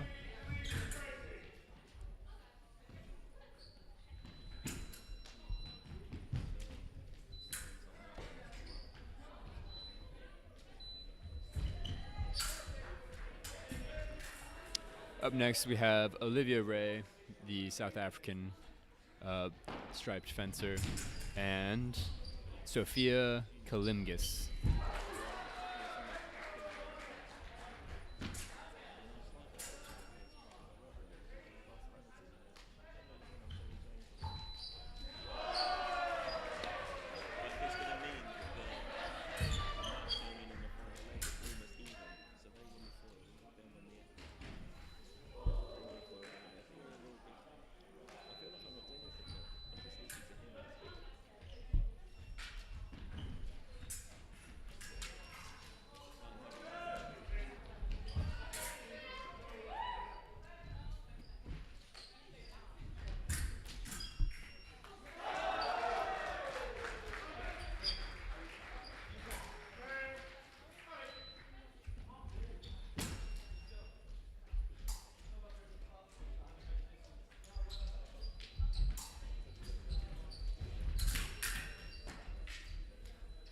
Again, those big prep steps from Ray.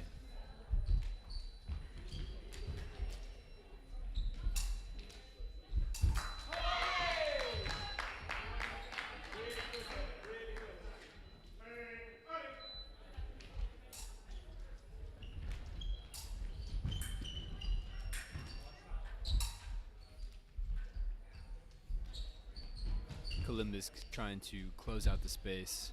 Ray is so good about getting it back.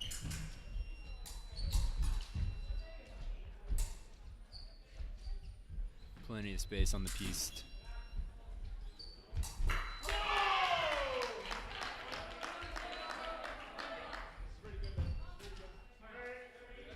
You see Ray just catching Columbus on those step forwards.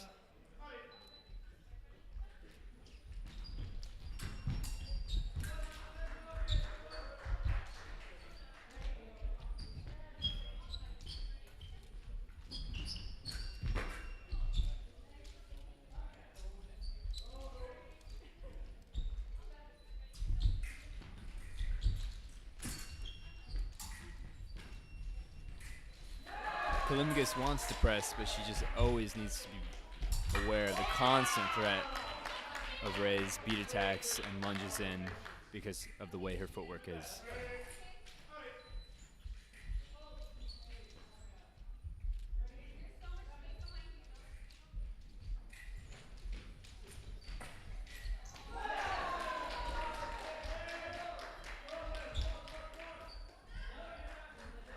I'd say Columbus has two strategic options. She could try to draw out that lunge like she just did and try to land a repost or a counterattack, or she could press and attack before Ray has a chance to prep with those steps.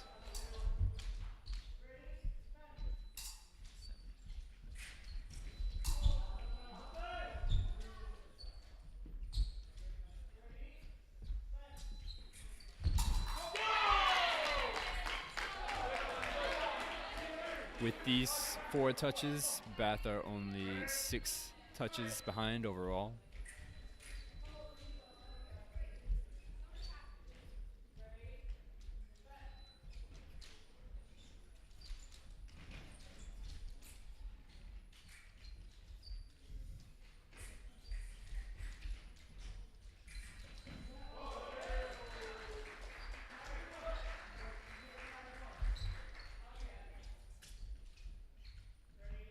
Plenty of time left to make a move. I'd say Ray still wants to get a single here if she can.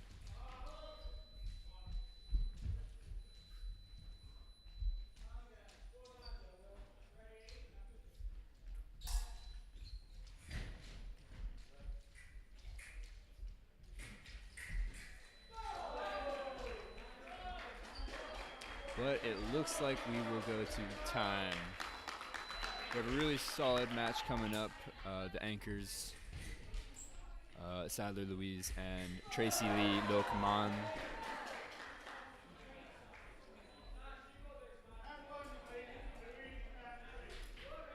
Although they're behind in this bout, it might be in Glasgow's best interest to be more defensive and keep the score low if they can, so that they maintain a little bit of a lead going into Sabre if they have a lot of faith in their Sabre team.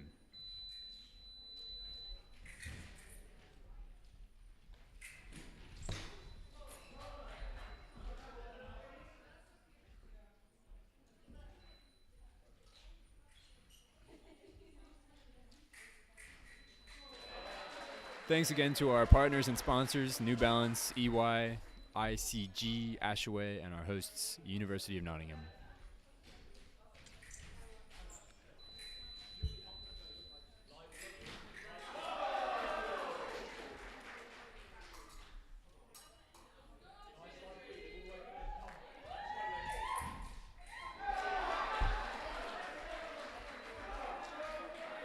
Sadler will probably be trying to press and get as many touches as she can. She could actually tie it here and leave it all up to the Sabre if she wins 6-0.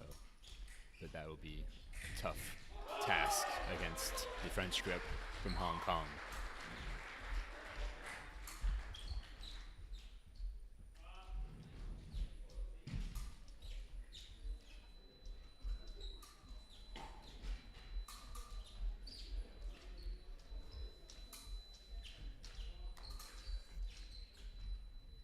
Lokman giving her some space to work with, trying to draw her out.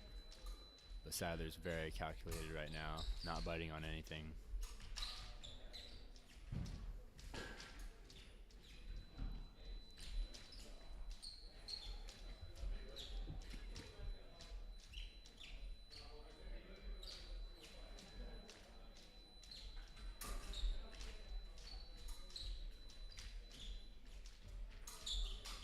Ooh.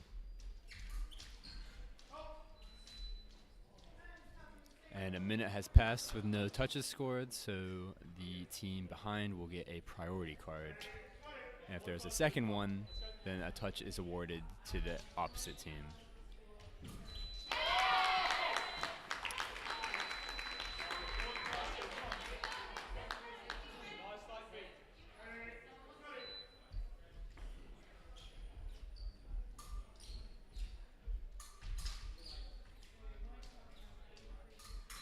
Oh, a very nice beat hand pick from Sadler.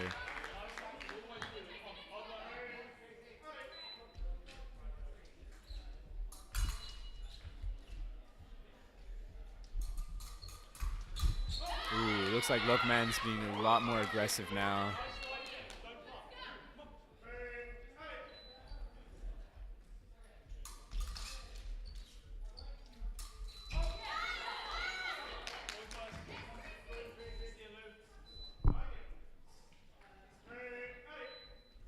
For Lokman to double out here, it wouldn't have been that bad. A beautiful hand pick, by the way. Sadler went again for that over the wrist. That is the danger against French grips. And she fires one right back.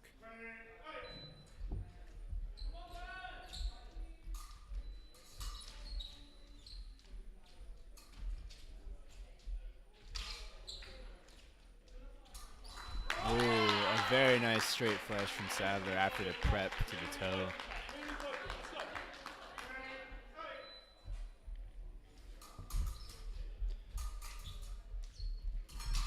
Oof. Oh, a very nice continuation after the hand pick. I think that brings the gap to about 4 or 5, or 2 actually, 2. That brings us to the end of this session. We will proceed with the Sabre soon. The overall is 45 to 23, and it will come down to the Sabre. Glasgow have a 2-point lead. So if Glasgow were to score 43 touches, they would win. This has been J.R. Culpepper. Really enjoyed my time with y'all, and I will pass this off to one of my comrades who does Sabre. Thanks again to all of our sponsors, New Balance, EY, ICG, Ashway, and the University of Nottingham.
Good afternoon. Welcome to the University of Nottingham Big BUCS Wednesday, powered by New Balance. We've got Bath versus Glasgow here, which both teams have fought their way here today, and it both ends in Nottingham. Glasgow, it's a very tight match with Glasgow having a 2-point lead, so we're in for good Sabre fight here. Should be very tense. I'm Darcy Holsworth. I'm a Sabre fencer from Durham. This is my discipline here. In Sabre, you can hit everything above the waist, including the head and the arms. It's normally the fastest of all the three weapons, and it doesn't require a time clock because it's so quick that the match is over in less than 3 minutes, unlike the other two disciplines. Thanks to our partners and sponsors, New Balance, EY, ICG, Ashaway, and our host, the University of Nottingham. I can personally say that it's a really nice venue here, actually. It's got a lot of nice things, especially the sports hall. Although the fencing is great, I would also recommend the basketball and things, but I have to say the fencing style here is really, really good. They've done a great job with setting up the live stream and the general location. Very good. Information and results for all the events can be found at www.bucs.org.uk and BUCS Play. Don't forget, today BUCS are live streaming 11 Big Wednesday sports, including basketball, football, hockey, netball, squash, and wheelchair basketball. These are being live streamed through the BUCS Facebook and YouTube channels. Join the conversation on Twitter and Instagram via the official event hashtag BUCS Big Wednesday.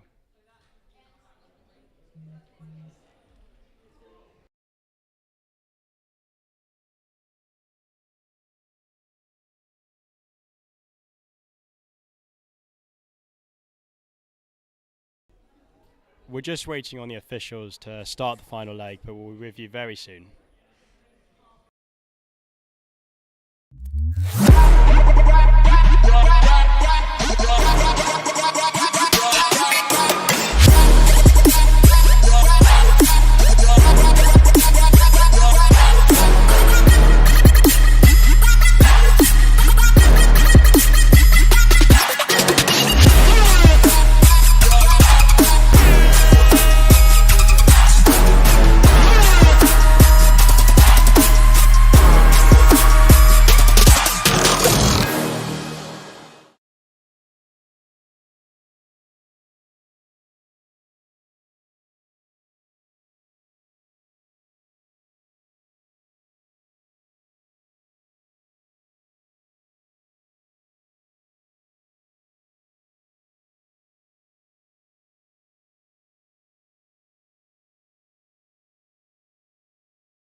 Welcome back. We're about to start the fight here. Yeah, we should be in for a really tight match here. I think both teams are really up for this, especially Bath. I think just made it back in the foil. We just made it back in the foil with Glasgow dominating in the Epee, so we should really have a good match.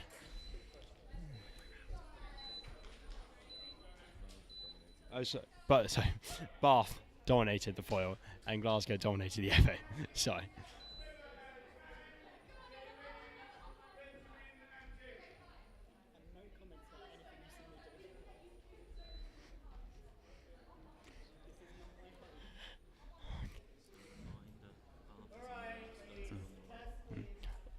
We have Bath on the left and Glasgow on the right. All right, let's get going.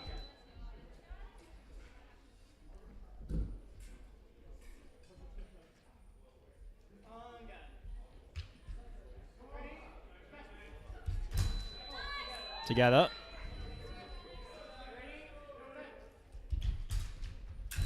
Nice tack no there, good attack from Glasgow. Very nice attack from Bath there, really read the distance well.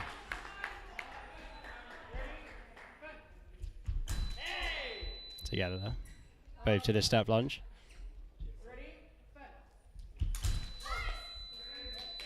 Same, both guards clash, no call.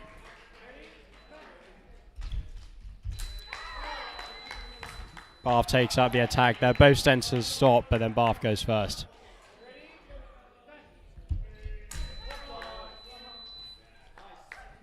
Tag touche again. Glasgow's waiting.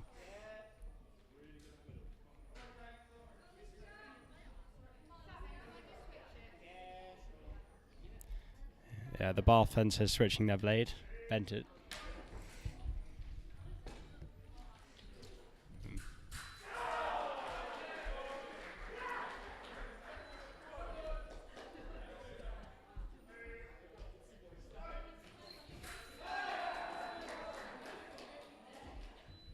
Here we go.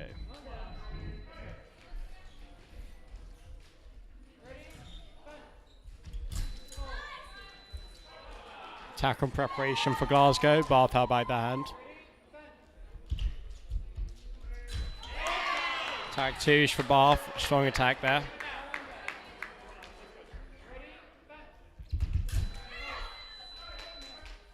Abstain from the ref. Attack no from Glasgow. Attack touche for Bath.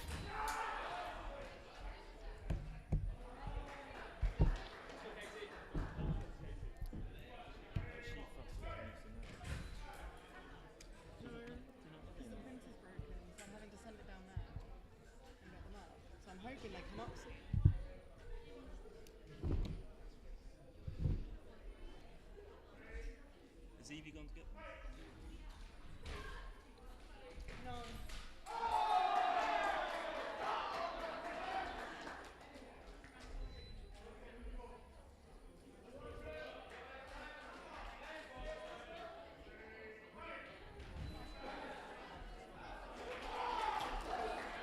Here we go for the second match. Let's hope Glasgow can bring it back. In Sabre, deficits and having a lead or having a deficit is not really a problem. As a Sabre, you have to score multiple hits in very quick succession.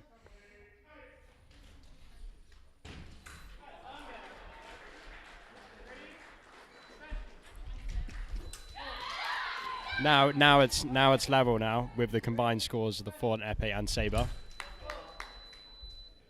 Attack on preparation for Bath. Glasgow holding back their hand.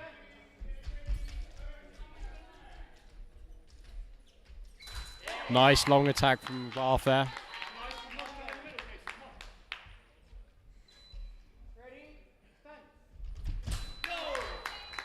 Tag touche from Glasgow. Bath holding back too much.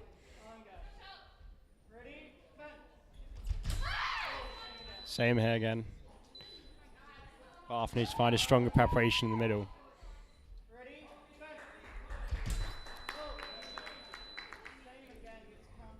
Same hit again. Bath just goes into Glasgow's hand. Same hit again. Parry from Bath. She needs to get the distance rudder.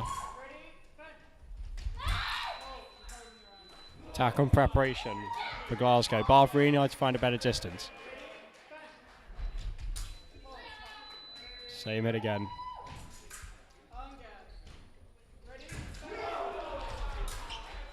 Oh, Bath found a power post. Good distance control there.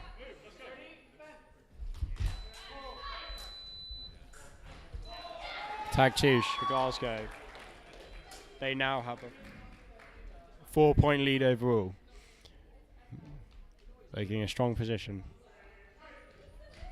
Let's hope Bath can close up the deficit in the next match.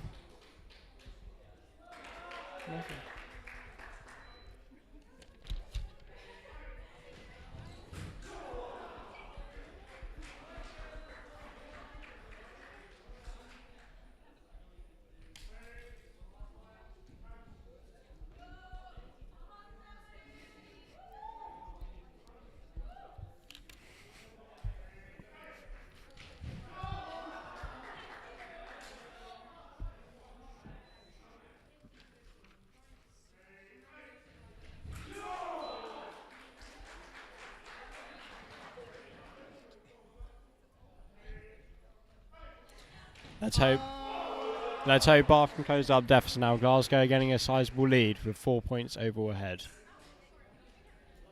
Yeah, my printer is being slow. It's coming. On go.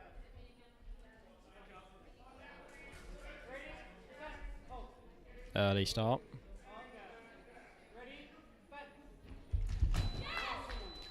Tag touche from Glasgow. They're going first.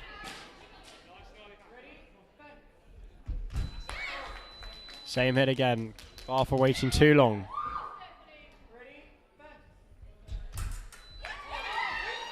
Power post. Glasgow.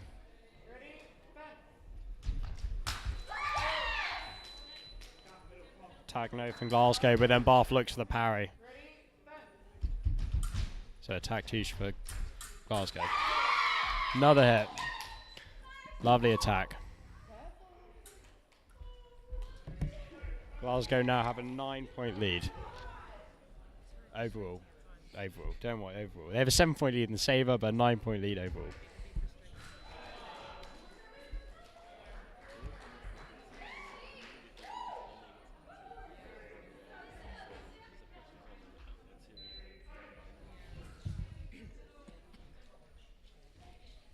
Have you shown that to me?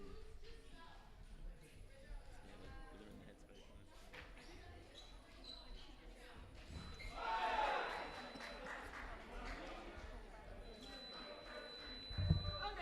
Here we go back for the 4th leg.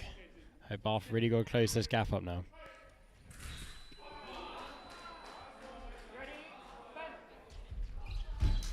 Strong attack from Glasgow.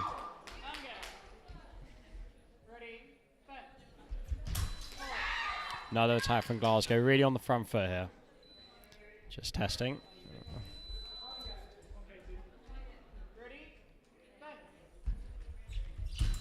Another attack from Glasgow. They've really got a strong long attack. Strong long attack. Bath have really got to find new preparation here.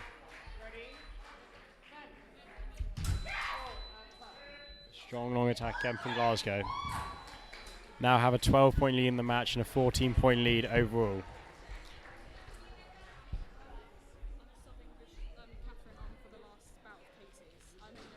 Okay, that's fine. So the 35 pound. Or the 40. Third to last. That's fine.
in for our fourth leg here. Bath really got to have a large match here. They need to bring this deficit back.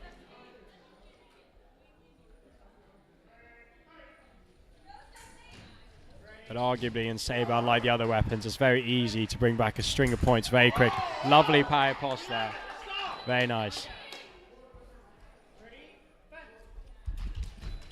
Good attack. It's what Bath need, a strong front foot. Attack on preparation to Bath. Glasgow just holding by the hand a bit too much.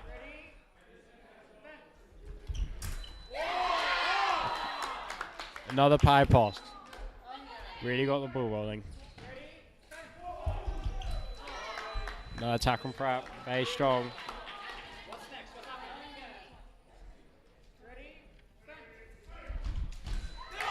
Good attack again from Bath. Really got the rhythm of this match. Good pie post again.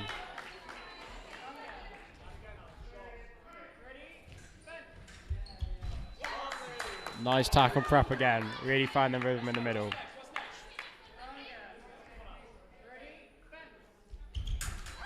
Good pie post. Glasgow really needs to change the line. Good attack on prep again. Glasgow really needs to change the rhythm in the middle here. Good attack.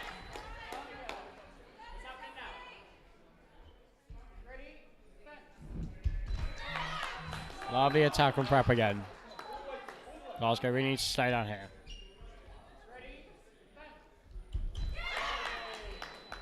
Together this time.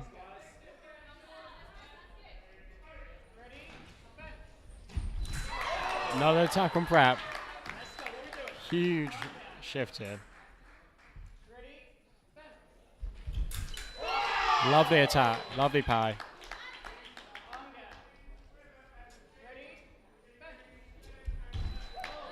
Another attack on prep. Very good match here from Bath.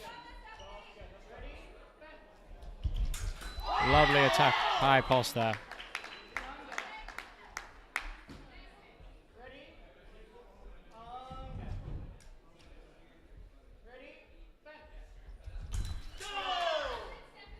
Another attack on prep there. Very, very strong match from Bath there.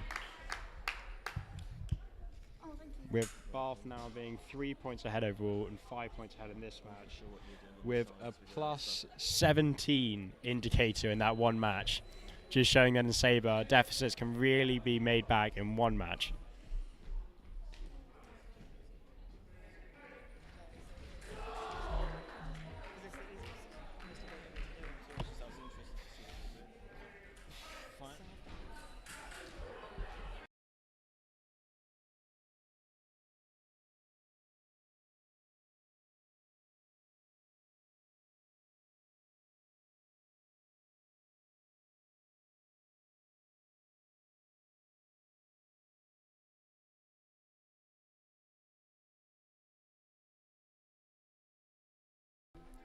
We're back for the sixth leg. It's a very important match here. If Bath can get to 30 and keep Glasgow Bay, it will really do wonders. Glasgow really got to close this match up. Big leg for Bath.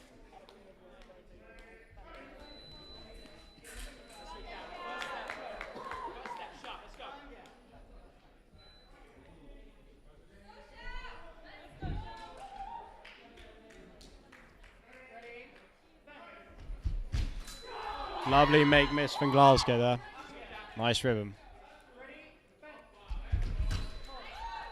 Tag touche for Glasgow.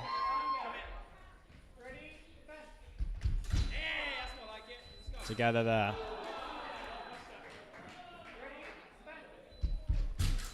Lovely power pass from Glasgow there. Very good rhythm. Bath needs to slightly not commit so early. Like that. Nice counter attack from Glasgow. Good rhythm from Bath though, slowing down in the middle. That's what it needs to do. Nice attack from Glasgow there.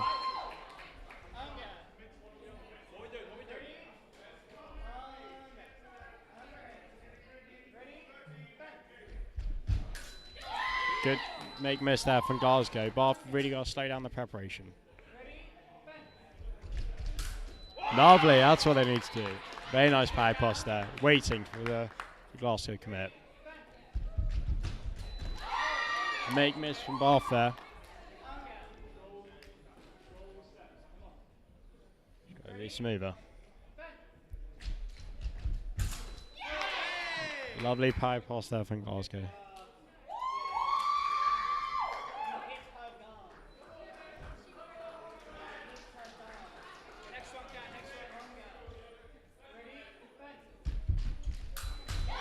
Counter attack from Glasgow. Bath really got to stay on the rhythm up.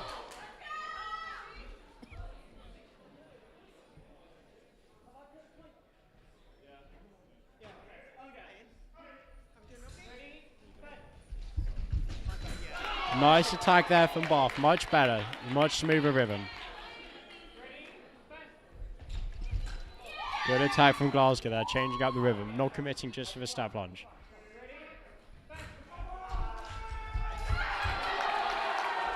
Together.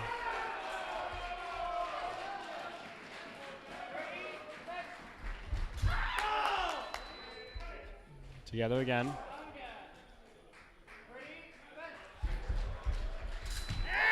Tag twos from Bath, very good. Slowing down the rhythm.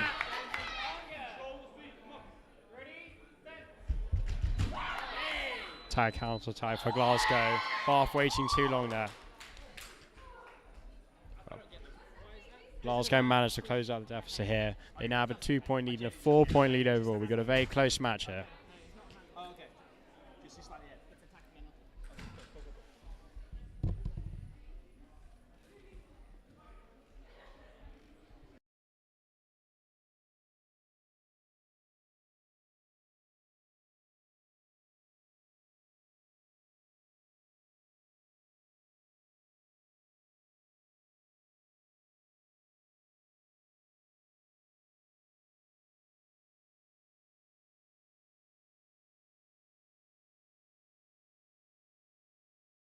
Back for the 7th leg here. Very close match. Bath really needs to close this up now. They need to win this match. It's going to be very important there. Very good preparation there. Great attack on prep.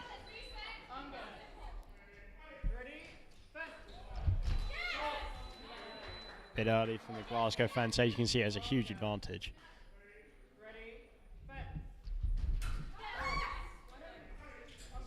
Referee says together.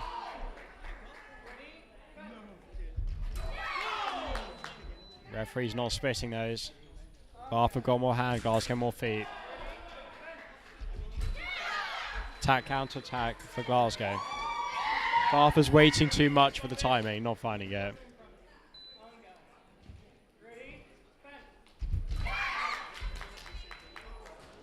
Attack on preparation there. Glasgow holding back their hand. Same thing again there. Glasgow just holding back their hand. Bath catching. Oh. Attack two for Bath there.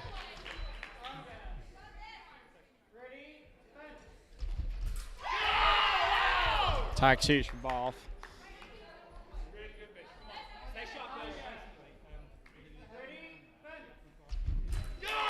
Same thing again. Attack on preparation.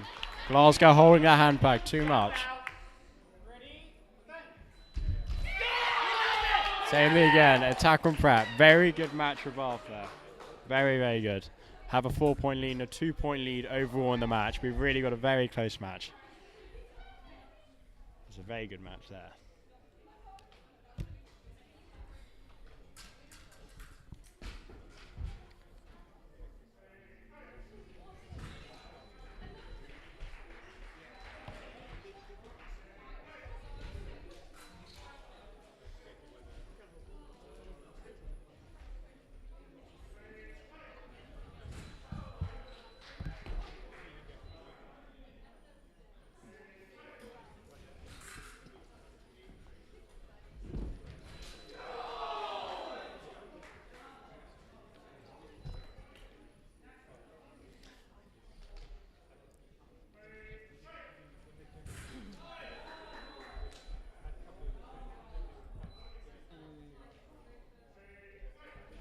We're in for the eighth leg here. Glasgow really need to pull this back. Although the pressure is on Bath to really win the match with a lead, Glasgow is still a threat here if they can bring back the lead. It's a very important match.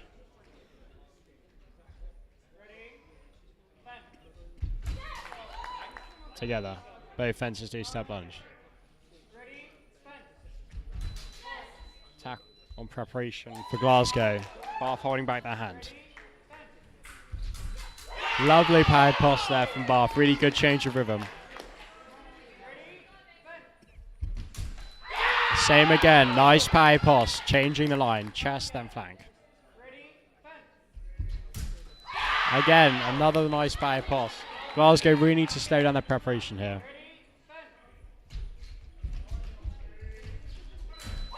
Nice long attack there. Good patience.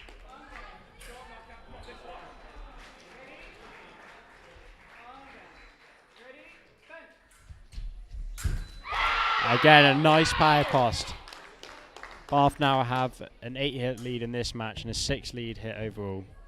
Big ask now of Glasgow to try and bring this back.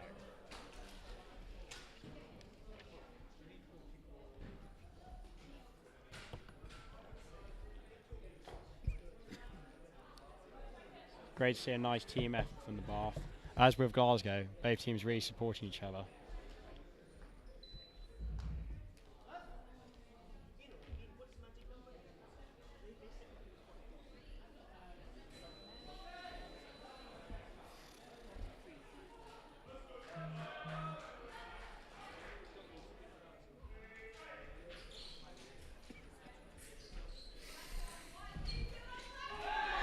Into the final leg here.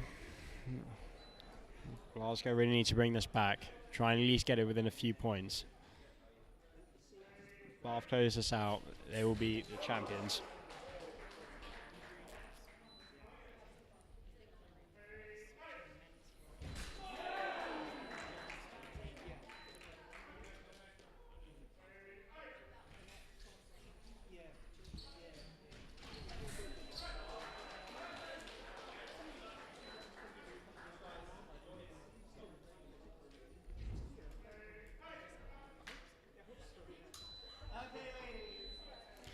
Here we are, final match.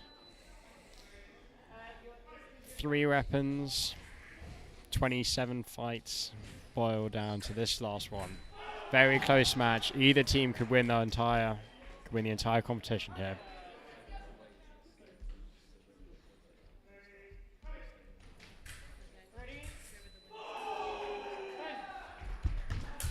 Lovely make miss there from Glasgow. Very good control of the rhythm.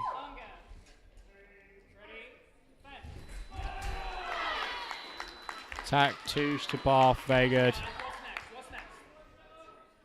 Just going first. Both fences stop, Bath takes out the attack, very strong.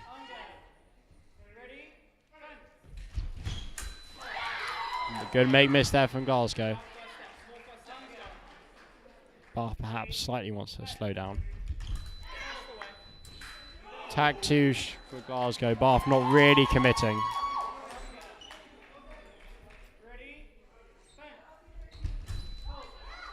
Tag 2 from Bath. Glasgow waiting too much.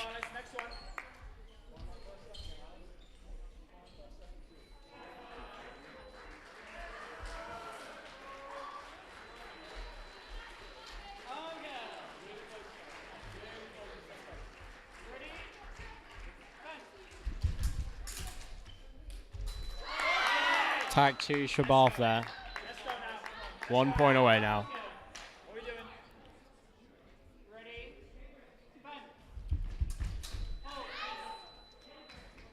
Please defer for Glasgow. Not over yet. Lovely make miss there. Good control of distance.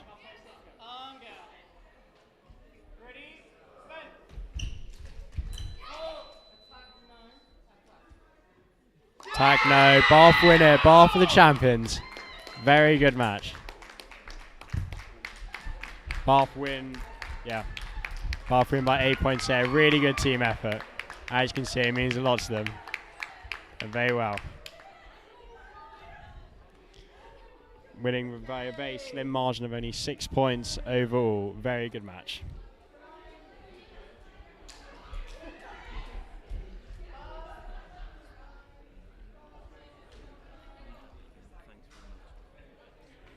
Again, thank you very much to our partners and sponsors, New Balance, EY, ICG, Ashaway, and our host, the University of Nottingham. A huge congratulations to Bath University. A really great match, really great team effort, really, really good. Winning by 111 to 105, showing how close it was. Also, congratulations to Glasgow. Put up a hell of a fight. They did very well.